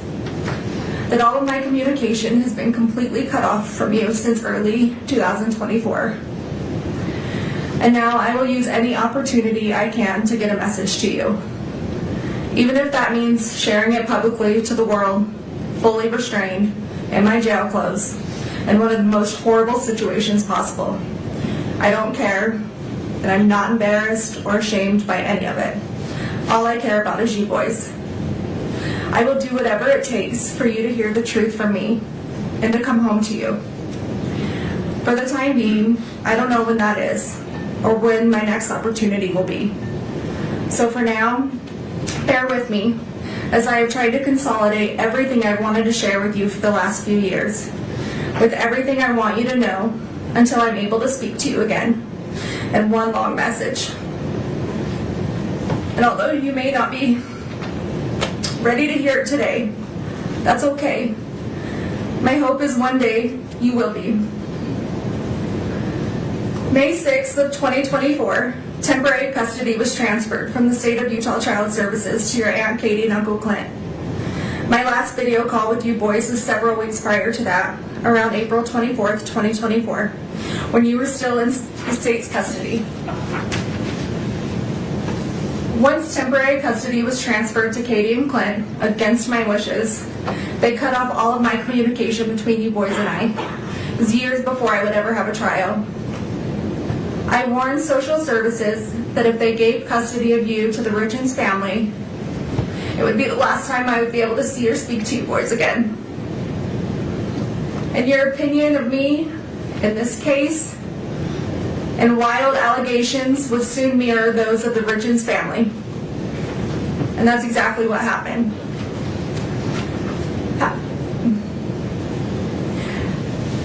You need to know the Darden side of the family fought a long, hard battle for custody, but was eventually ignored and denied.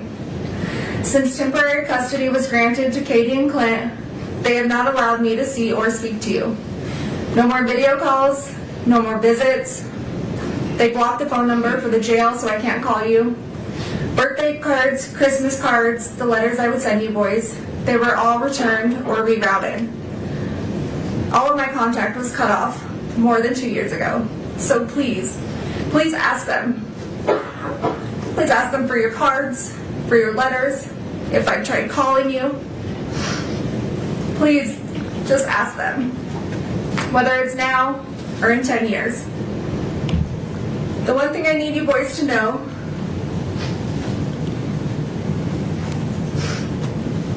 is I did not abandon you. I did not just walk out of your lives one day to never return, to never call, to never show up. Regardless of what anyone tells you, I would never ever leave you boys. And I am so sorry if for even 1 second you thought that I did. If for even 1 second you thought that I didn't love you. Because that couldn't be further from the truth. You boys are my world. The reason I continue to wake up every day and fight to come home. You're my reason for living. I understand that you're in a difficult situation, mentally, emotionally, and physically. I understand you guys have been through an extremely difficult time this past 4 years. You should never have to deal with such tragedy, and I am so sorry that you are going through this. You boys have the right to be angry and sad and confused, feel in survival mode, have questions. All of this is completely valid. Your feelings are completely valid. And one day when this is all over, we can sit down and talk about all of this and sort it all out. And I promise you boys, one day it will be over. I'm not perfect. I have succeeded and I have failed. As a person, as a wife, as a parent, we all do. I have done plenty of things I am not proud of. Some I regret, some I don't. Some I'm ashamed of, and some I'm not. I regret things I have done right in my life to later find out they were for the wrong people.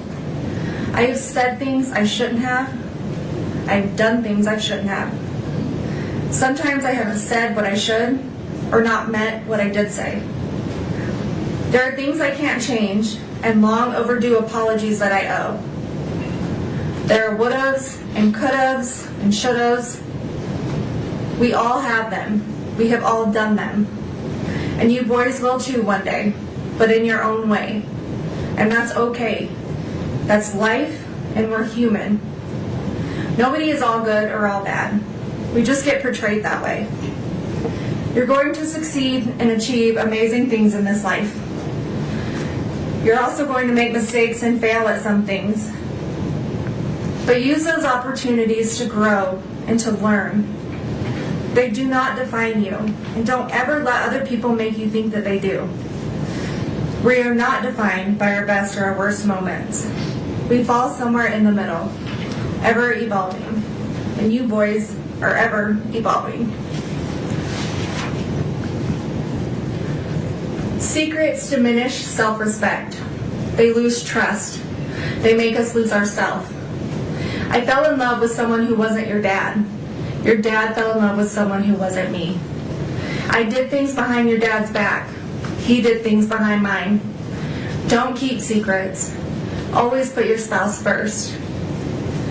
Your dad and I didn't always do this, but don't be like us in that aspect. We made mistakes that I know I regret, and I'm sure if he were here today, he would say that there are a few things he regrets as well. Marriage is hard. Marriage takes work. Marriage takes love. Big love. Deep love. And you may think about divorce, and you will have fights, but then you will make up, and you will forgive each other. Because when your love is enough, your love keeps you together. Your love is all you need to ignore the noise. Your love never fails. Sometimes your dad would want to throw in the towel on our marriage, or I would want to throw in the towel on our marriage. but we never did. We always found our way back to each other. I would pick up his towel, or he would pick up mine. We'd hand them back to each other and start again. Because our love never failed. We stopped keeping track of each other's wrongdoings, and we forgave, and we moved on, and we loved. And if I had to relive all of those hard days all over again, I would do it without question. Your dad and I were a lot of things, a mess of sorts sometimes. But we were this crazy, beautiful mess that made us a family, because our love was enough. Our hard days never outweighed our good days.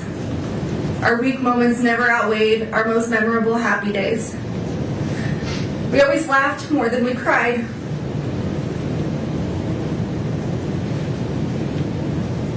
We failed at some things, but we never failed at loving you boys. Our love was enough to make our house a home. Our love was enough to stay together, to raise you boys. Our love was enough to forgive each other when others said that we shouldn't. To do things for each other others may disagree with. Our love was enough to protect each other, even though it may cost us everything. Love can make you lose yourself. Sometimes it makes you do things you know you shouldn't, but knowing it's not wrong at the same time. Because your spouse is your person, your love is enough.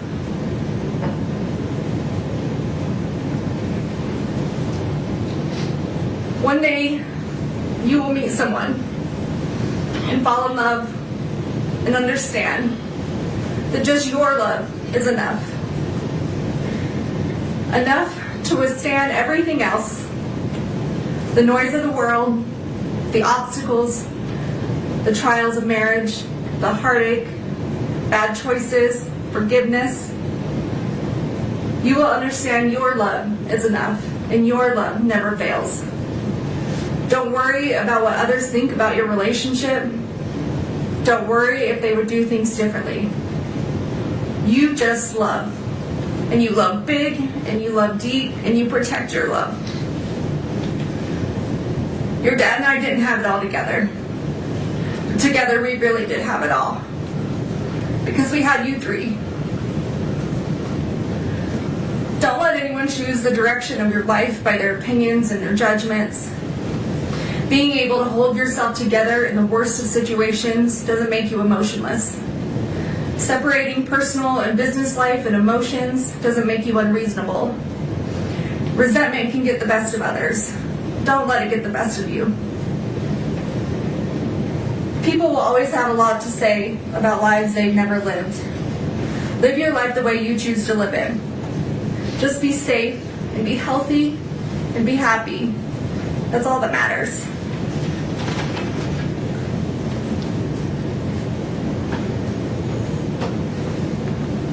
Sometimes people will want you to believe that life is simply black and white. That situations are black and white, but they're not. Life, situations, they are full of color. At the very least, shades of gray. Always question the color, even if you're only questioning the gray areas. Keep an open mind. Question situations and stay curious. You will have some people in your life tell you how their love for you is unconditional. But once your most private life has been revealed, you quickly find out just how conditional their love actually was. Choose the people you hold close to your heart wisely. And always be the friend that walks into somebody's life when everyone else chooses to walk out. Always remember, the only people you owe your loyalty to are those people who never made you question theirs. Every day you wake up, you get a second chance at life. To do whatever you want. Be whoever you want. To succeed in all your dreams. Take the day and run with it. It's a blessing. Don't take it for granted. Sometimes you'll have hard days when all you want to do is count all the ways things are going wrong or have gone wrong in your life. In that moment, stop, take a minute, take a step back, take a breath, and switch your thinking to count all the ways that it has gone right. All the good that has come to you, boys. All the grace, the blessings, and the love. Remember that anyone can give up on something. That's the easy way out. True strength comes when everyone is expecting you to fall apart, but you hold it together, persevering through the hardest of times. Always persevere. Always prove them wrong. Because you boys don't give up, and you boys will never quit. There's always going to be someone out there ready to tear you down, misrepresent you, lie about you, tell half-truths, and judge you. They will judge you on decisions you do or don't make, what you did or didn't do, what you did or didn't say. They will take out of context and twist your words. They will judge you on your emotions or the way you grieve. You may show too much emotion, you may not show enough. They will tell you you're not grieving correctly, you're too angry, you're too sad, you're holding it together too well or not well enough, or maybe you're too ambitious. They will judge you on your demeanor, if you cry, if you don't cry, if you don't do anything at all. And all of this will get misinterpreted into something that it's not, formed by the opinions of who's ever creating it. And then silence is also too often misinterpreted and misjudged. But when people behave that way, it has much more to do with them personally than it does you. Everyone's entitled to their opinion. It doesn't make it true. Remember who you are and what you stand for, the truth, and ignore the noise. Ignore their noise. Ignore their egos, their entitlement, and their biased judgment.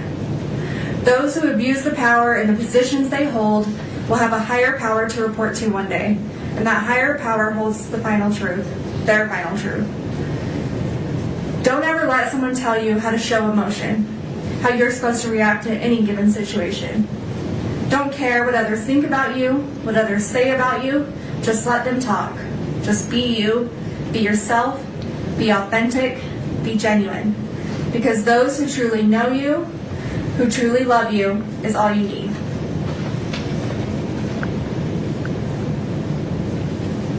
Forgive those who turn their back on you, but never forget.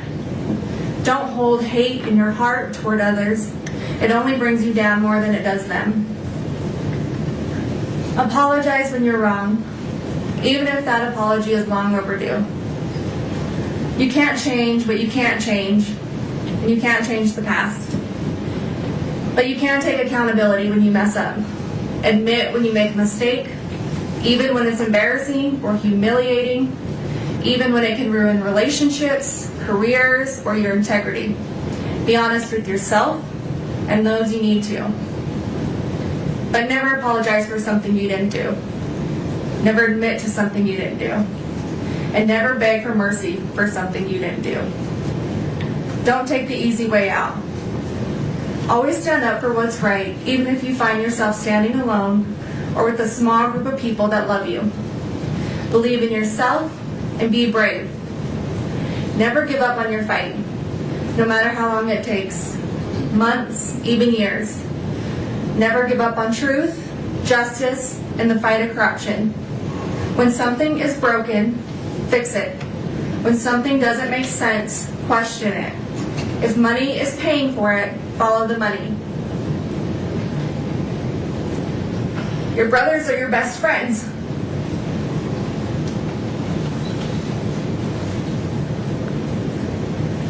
Your dad and I raised you boys that if you cared about nothing else in this world, you care about each other.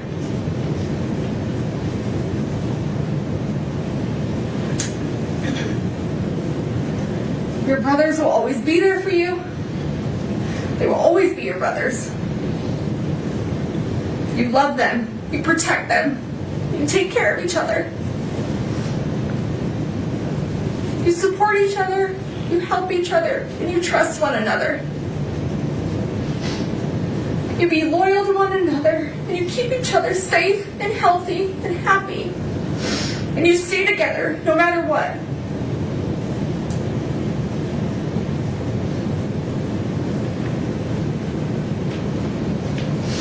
You have each other's backs. Be patient with one another.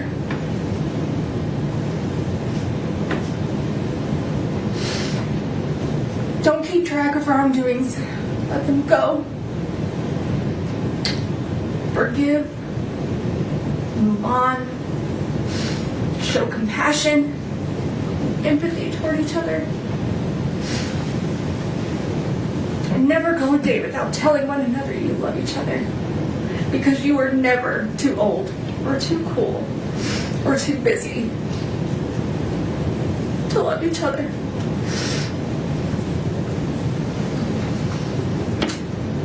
Don't ever settle for just good.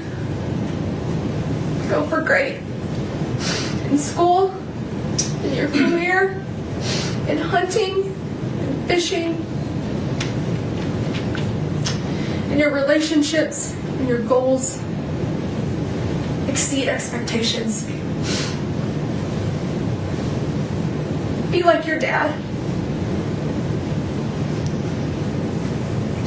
Be generous. Be charitable. Stay humble. Give when you have too much. Give more than you take. Help when others are in need. Serve your community.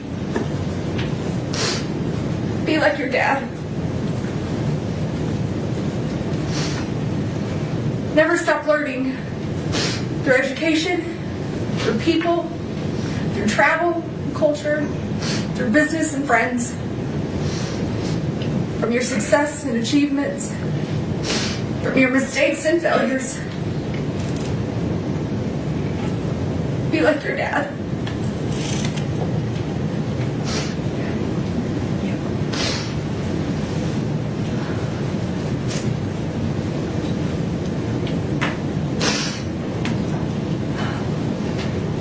Love the outdoors. Find your peace, your therapy, your heart and soul on the top of a mountain somewhere where it's quiet, where it's calm, where you will be able to feel the spirits of those that you love and miss the most. Be like your dad.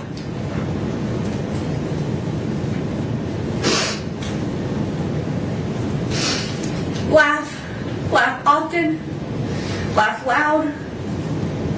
Laugh when you want to cry. Laugh when you're mad. Have that laugh that everyone recognizes and no one will ever forget. Even when you're gone. Be like your dad.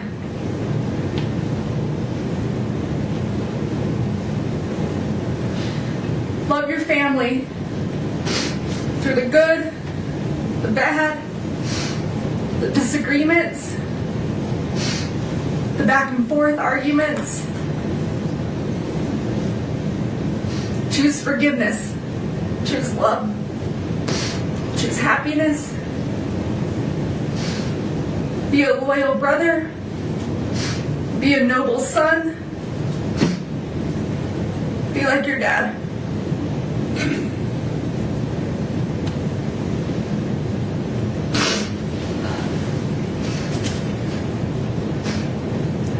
Have the hobbies that bring you excitement and joy, that give you a break from life, but build your life full of people and family who you love and that love you.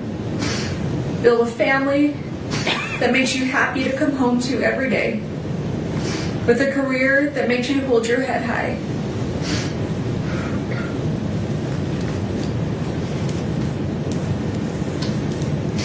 Be the friend everyone wants to be friends with, the dad that everyone wishes they had. Be like your dad.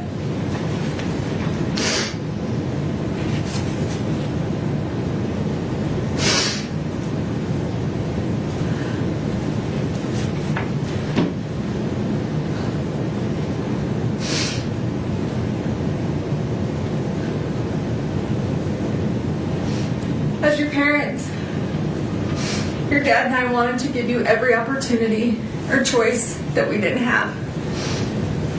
We would do anything for you boys, or break our backs falling over obstacles and finding our way to be sure you had the best of the best. Even if we didn't always do it well, or have the right answers, or the words, we would give you everything that we had.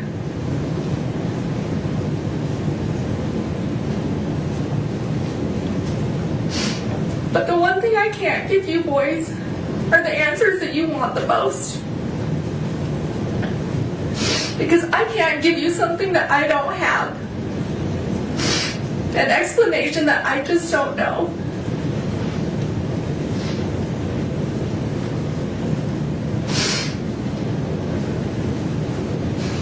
I've never lost a son.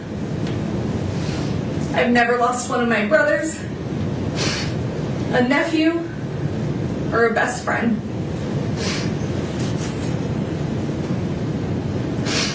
But I did grow up with a single mother, and I have lost my father. I do know what it's like to wonder, what if Dad could have watched me graduate college, walk me down the aisle, be there for the birth of one of you boys? If only Dad were here. I do know what that's like. The lifetime of pain that brings. The sadness and the anger. I would never wish that upon anyone. Especially you boys. My own sweet babies.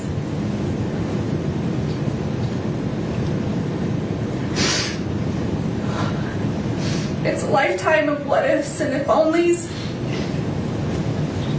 An empty hole in your heart where your dad's supposed to be. He's supposed to fill. He's supposed to walk through life with you, with us, with our family. I do know what that's like. So murder, an attempted murder, 4 years later, and it's still hard for me to say those words out loud. They get caught in my throat. I turn my stomach, and I try to avoid them as much as possible. Because it makes me physically sick to think about. But still to this day, I can't believe this is real sometimes. That this is our life. That this is my life. Convicted of taking one of the people out of my life who filled it the most. My husband, the father of my children,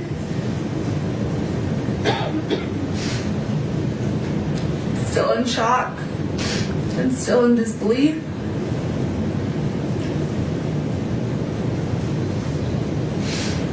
Accused and now convicted of such a heinous crime. Potentially costing me to never see you boys again.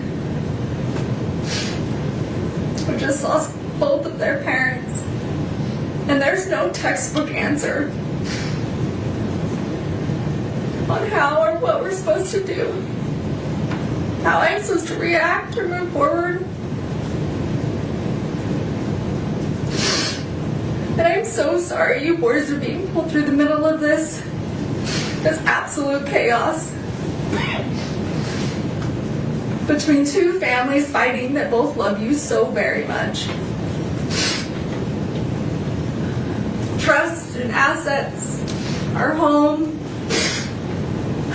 none of it matters. You boys are what matter.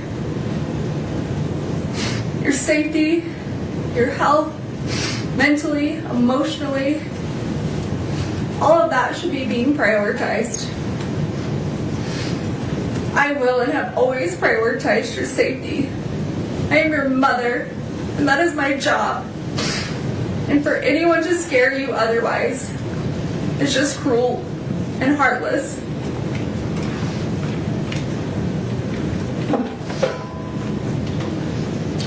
I'm sorry that 8 people from a jury who have never met you or me or our family had the right to determine our future. And they did that in less than 3 hours. In a perfect world, there might be justice. But in a perfect world, nothing ever goes wrong. Tragedies don't happen.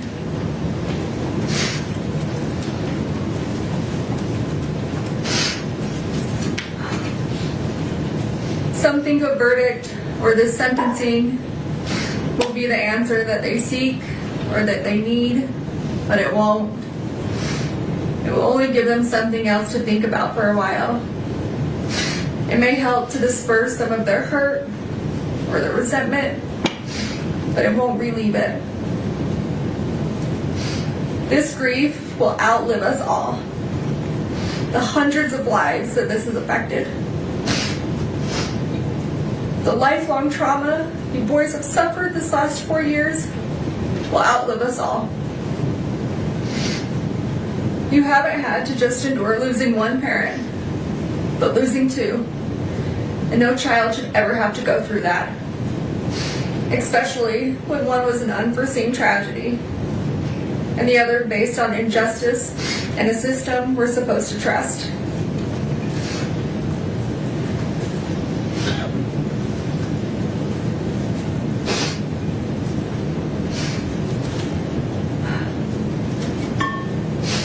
Your dad's memory will always be the kind that's a physical hurt, the tightening in your chest when you think of him, particularly on days like today, his birthday, because he was so loved that no verdict or sentence will ever be able to release that kind of suffering.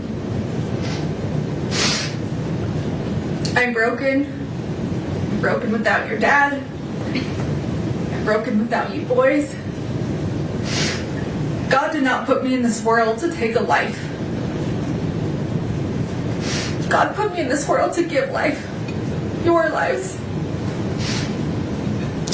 And I don't know who or what I'm supposed to be if it's not a mother. Your mother. And as much as you've been influenced into thinking that Dad was murdered, that I took your dad from you, that is completely wrong and an absolute lie. And the thought of that is still as absurd today as it was 4 years ago. And just because someone may not be perfect, that's a far reach for them to be capable of murder. To kill someone. Our someone. Your dad was in physical pain. A lot of physical pain. And just because some people didn't know or didn't want to see certain things doesn't mean they weren't happening or they weren't true. He would have never left us intentionally. And I would have never taken him from you, from us. He was the glue that held us all together, that made us, us.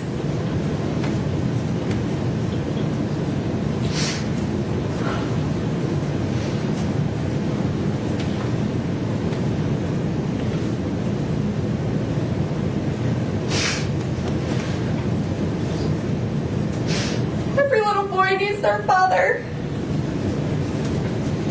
Because he's supposed to teach you the things that I could never explain.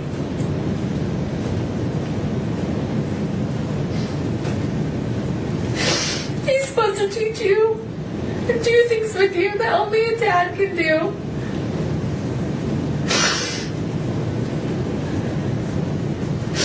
And only he could give you those life lessons between a father and a son.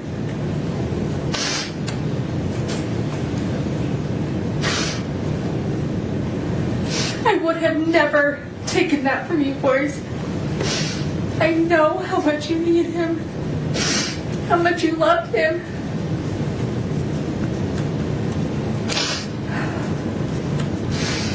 much you aspire to be just like him.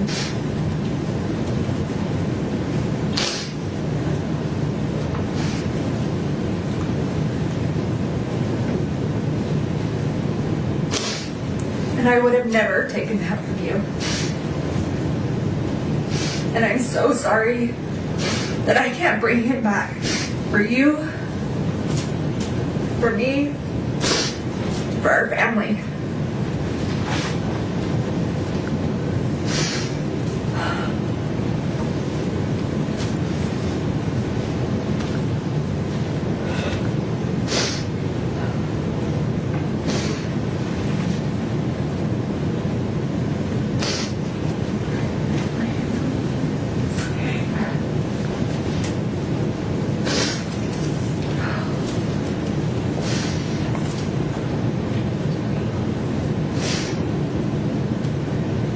I can beat myself up all day about how I could have been a better person or made better personal choices.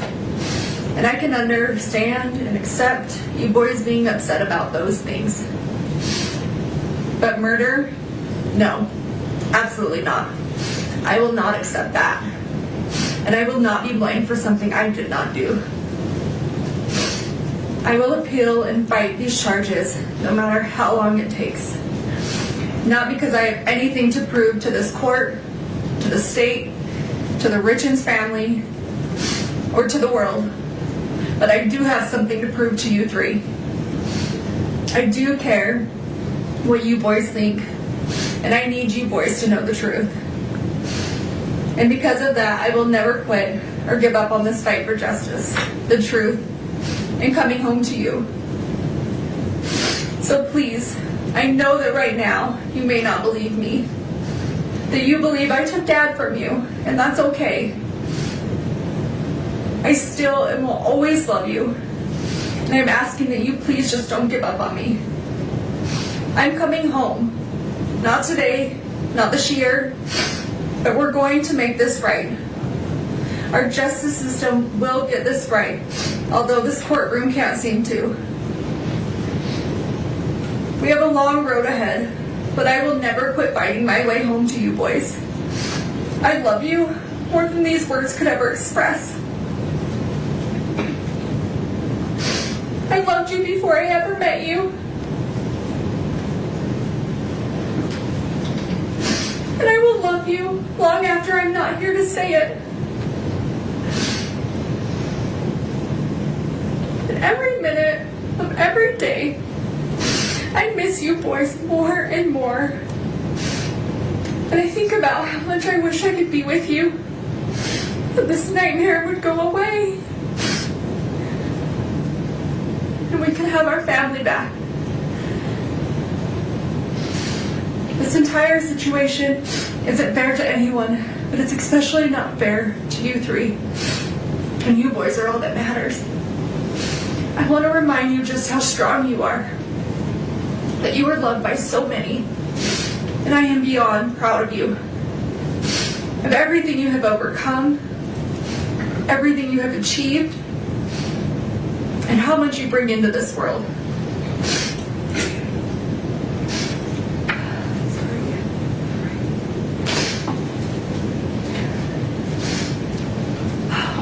You boys have been through so much, and I wish I could take away all your sadness and all your pain. Tell you how much Dad and I love you, and that everything's going to be okay.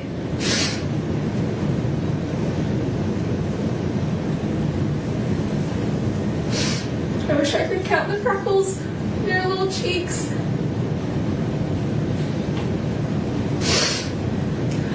Read you books before bed. And help you with all your homework. Wish I could help you through your toughest nights and hear your laugh through your happiest days. But for now, that's just not the way it is.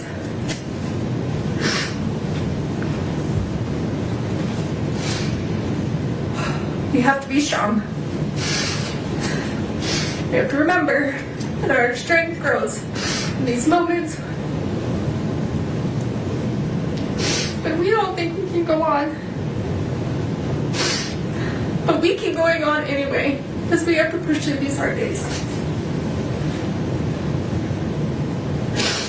Because in the end, at the end of this war, it will be so worth it. But I need you boys to always keep pushing through these hard days, because this will come to an end. I just need you to hang in there. Listen to your little hearts. Listen to your little bellies for the truth. Before you were told who to be and what to believe, remember who you are. Remember who we are. Remember our family. I will continue to call you every day, even if my calls are blocked. Just so you know that I'm here. I've always been here. And I will always be here. My cards, my letters, they will never stop. I will never stop. I love you forever, Mom.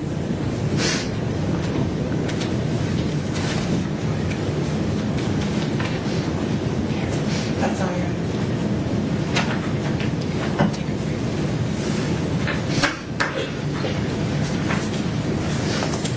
The judge begins his ruling. The judge weighs both sentences aloud, including how Eric's sons might feel about this decision decades from now. Whichever way he goes, he sentences her to life without parole on count 1.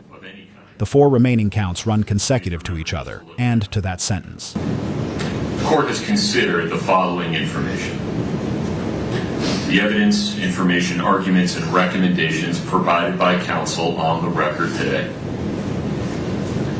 victim impact statements and other statements made on the record today regarding the appropriate sentence, and the pre-sentence investigation report as corrected on the record today, including the numerous statements attached to it. In addition, the court has considered each of the factors set forth in Utah Code 76-3-201 subsection 2B and has prioritized those factors as required by section 201-2C. Having considered the gravity and circumstances of the offenses for which Ms. Richins has been convicted, the number of victims, and available information regarding the history, character, and rehabilitative needs of the defendant, the court hereby orders that the sentences on counts 2 through 5 shall run consecutively to each other and to the sentence imposed on count 1. Moreover, the court exercises its discretion and chooses to impose no fines related to any sentence in this case. The court addresses the 5 counts on which Ms. Richins was convicted in reverse order. Ms. Richins, based on your conviction on count 5, third-degree felony forgery, the court hereby sentences you to an indeterminate prison term not to exceed 5 years. Based on your conviction on count 4, second-degree felony insurance fraud, the court hereby sentences you to an indeterminate prison term of not less than 1 and not more than 15 years. Based on your conviction on count 3, second-degree felony insurance fraud, the court hereby sentences you to an indeterminate prison term of not less than 1 and not more than 15 years. Based on your conviction on count 2, first-degree felony attempted aggravated murder, the court hereby sentences you to an indeterminate prison term of not less than 5 years, and that may be for life. Which brings us to the final issue, the appropriate sentence for count 1.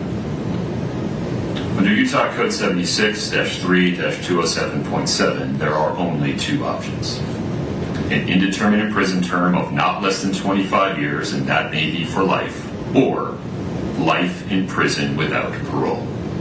And the law requires that the court consider each option. Under a sentence of 25 to life, and considering the effect of the 4 consecutive sentences the time that Ms. Richins has spent in custody, and the current practices of the Board of Pardons and Parole, Ms. Richins would likely serve approximately 30 years in the Utah State Prison before receiving her first parole hearing. By that time, she would be 66 years old. Under a sentence of life in prison without parole, Ms. Richins would be in prison for the rest of her natural life, unless the Board of Pardons and Parole determines by clear and convincing evidence at some future point that she is permanently incapable of being a threat to the safety of society, at which time the Board would have the authority to release her. Under either scenario, Ms. Richins will be incapacitated, meaning structurally prevented from harming anyone outside the Utah State prison system for at least the next 3 decades, and perhaps much longer. But the potential impact on the survivors of the tragedy created by Kouri Richins, most importantly, Eric Richins' 3 sons, is more difficult to predict. On one hand, if the court sentences Ms. Richins to life without parole, one or more of those young men may come to resent that the court eliminated any opportunity they might have in the future, decades into the future, to express an opinion as adults with substantial life experience about whether their mother should, for example, be allowed to die with dignity. On the other hand, if the court sentences Ms. Richins to 25 to life, one or more of those young men may spend the next 30 years questioning why the court failed to protect them from the prospect of the person who murdered their father being released from prison at some time in the distant future, perhaps when they have families and children of their own. The court's contemplation of how those young men may come to feel about today's decision some 30 years from now comes from a place of genuine concern for them and humility regarding the court's inability to predict the future. Sitting here today, it is simply not possible for anyone, not even those young men, to know how their view of this case may evolve over the next several decades. My hope is that every person affected by Eric Richins' death will, over time, find their way to a state of peace. As for today, the court's duty is to make a decision, a weighty, long-lasting decision based on the best information available today. And the bottom line is this: Kouri Richins was convicted unanimously and beyond a reasonable doubt of attempting to murder Eric Richins, her husband, and the father of their 3 children. And then, having failed in her first effort of spending the next 17 days not changing course, but doubling down, preparing to try again, and ultimately completing the act through the administration of poison. And for what? Money. All for pecuniary gain. A person convicted of committing that sequence of acts in that way and for that reason,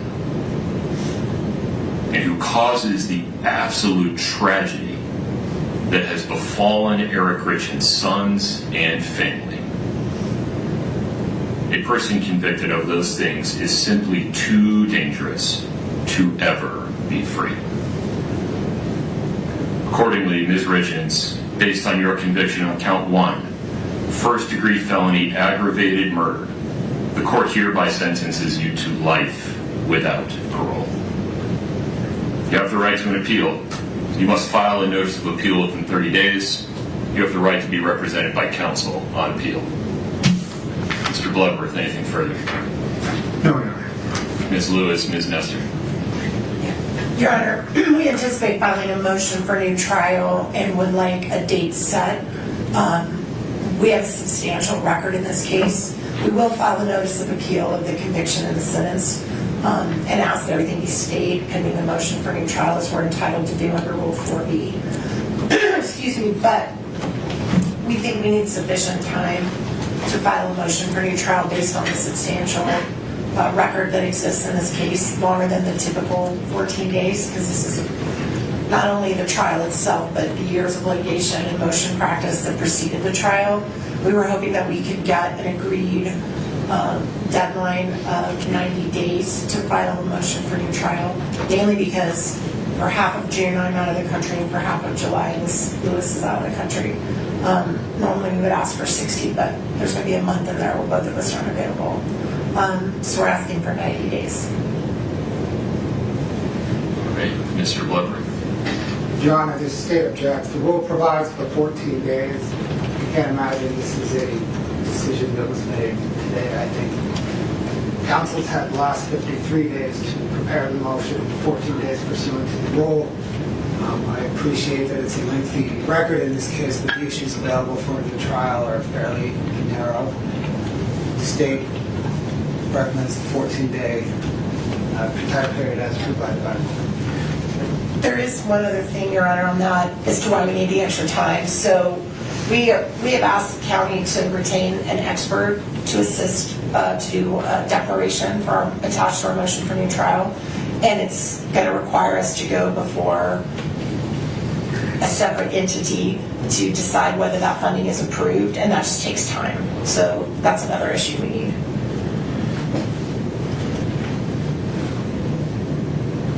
I feel like there's more that I need to know in order to make this decision.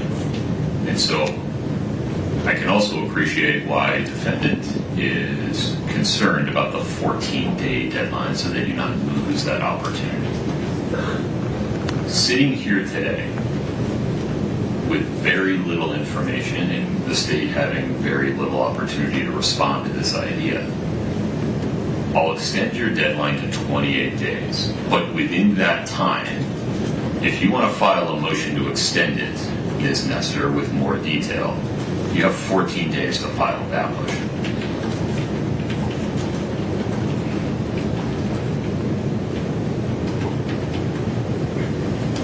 Now, can I ask for clarification? So the court 14 days from now, they have an opportunity. They have a deadline to file a motion to extend the 28-day deadline. If they don't, it's 28 days. Gotcha. I acknowledge that that 28-day deadline may cause practical difficulties for the state's team, and if I need to extend the state's response deadline, I will certainly give that fair consideration. Understood. Ms. Nestor, Ms. Lewis, anything else to add? No, sir. Ms. Richins, you are hereby committed to the Utah State Prison and remanded to the custody of the Department of Corrections. This court is in recess. Please follow the deputy's instructions. We're off the record.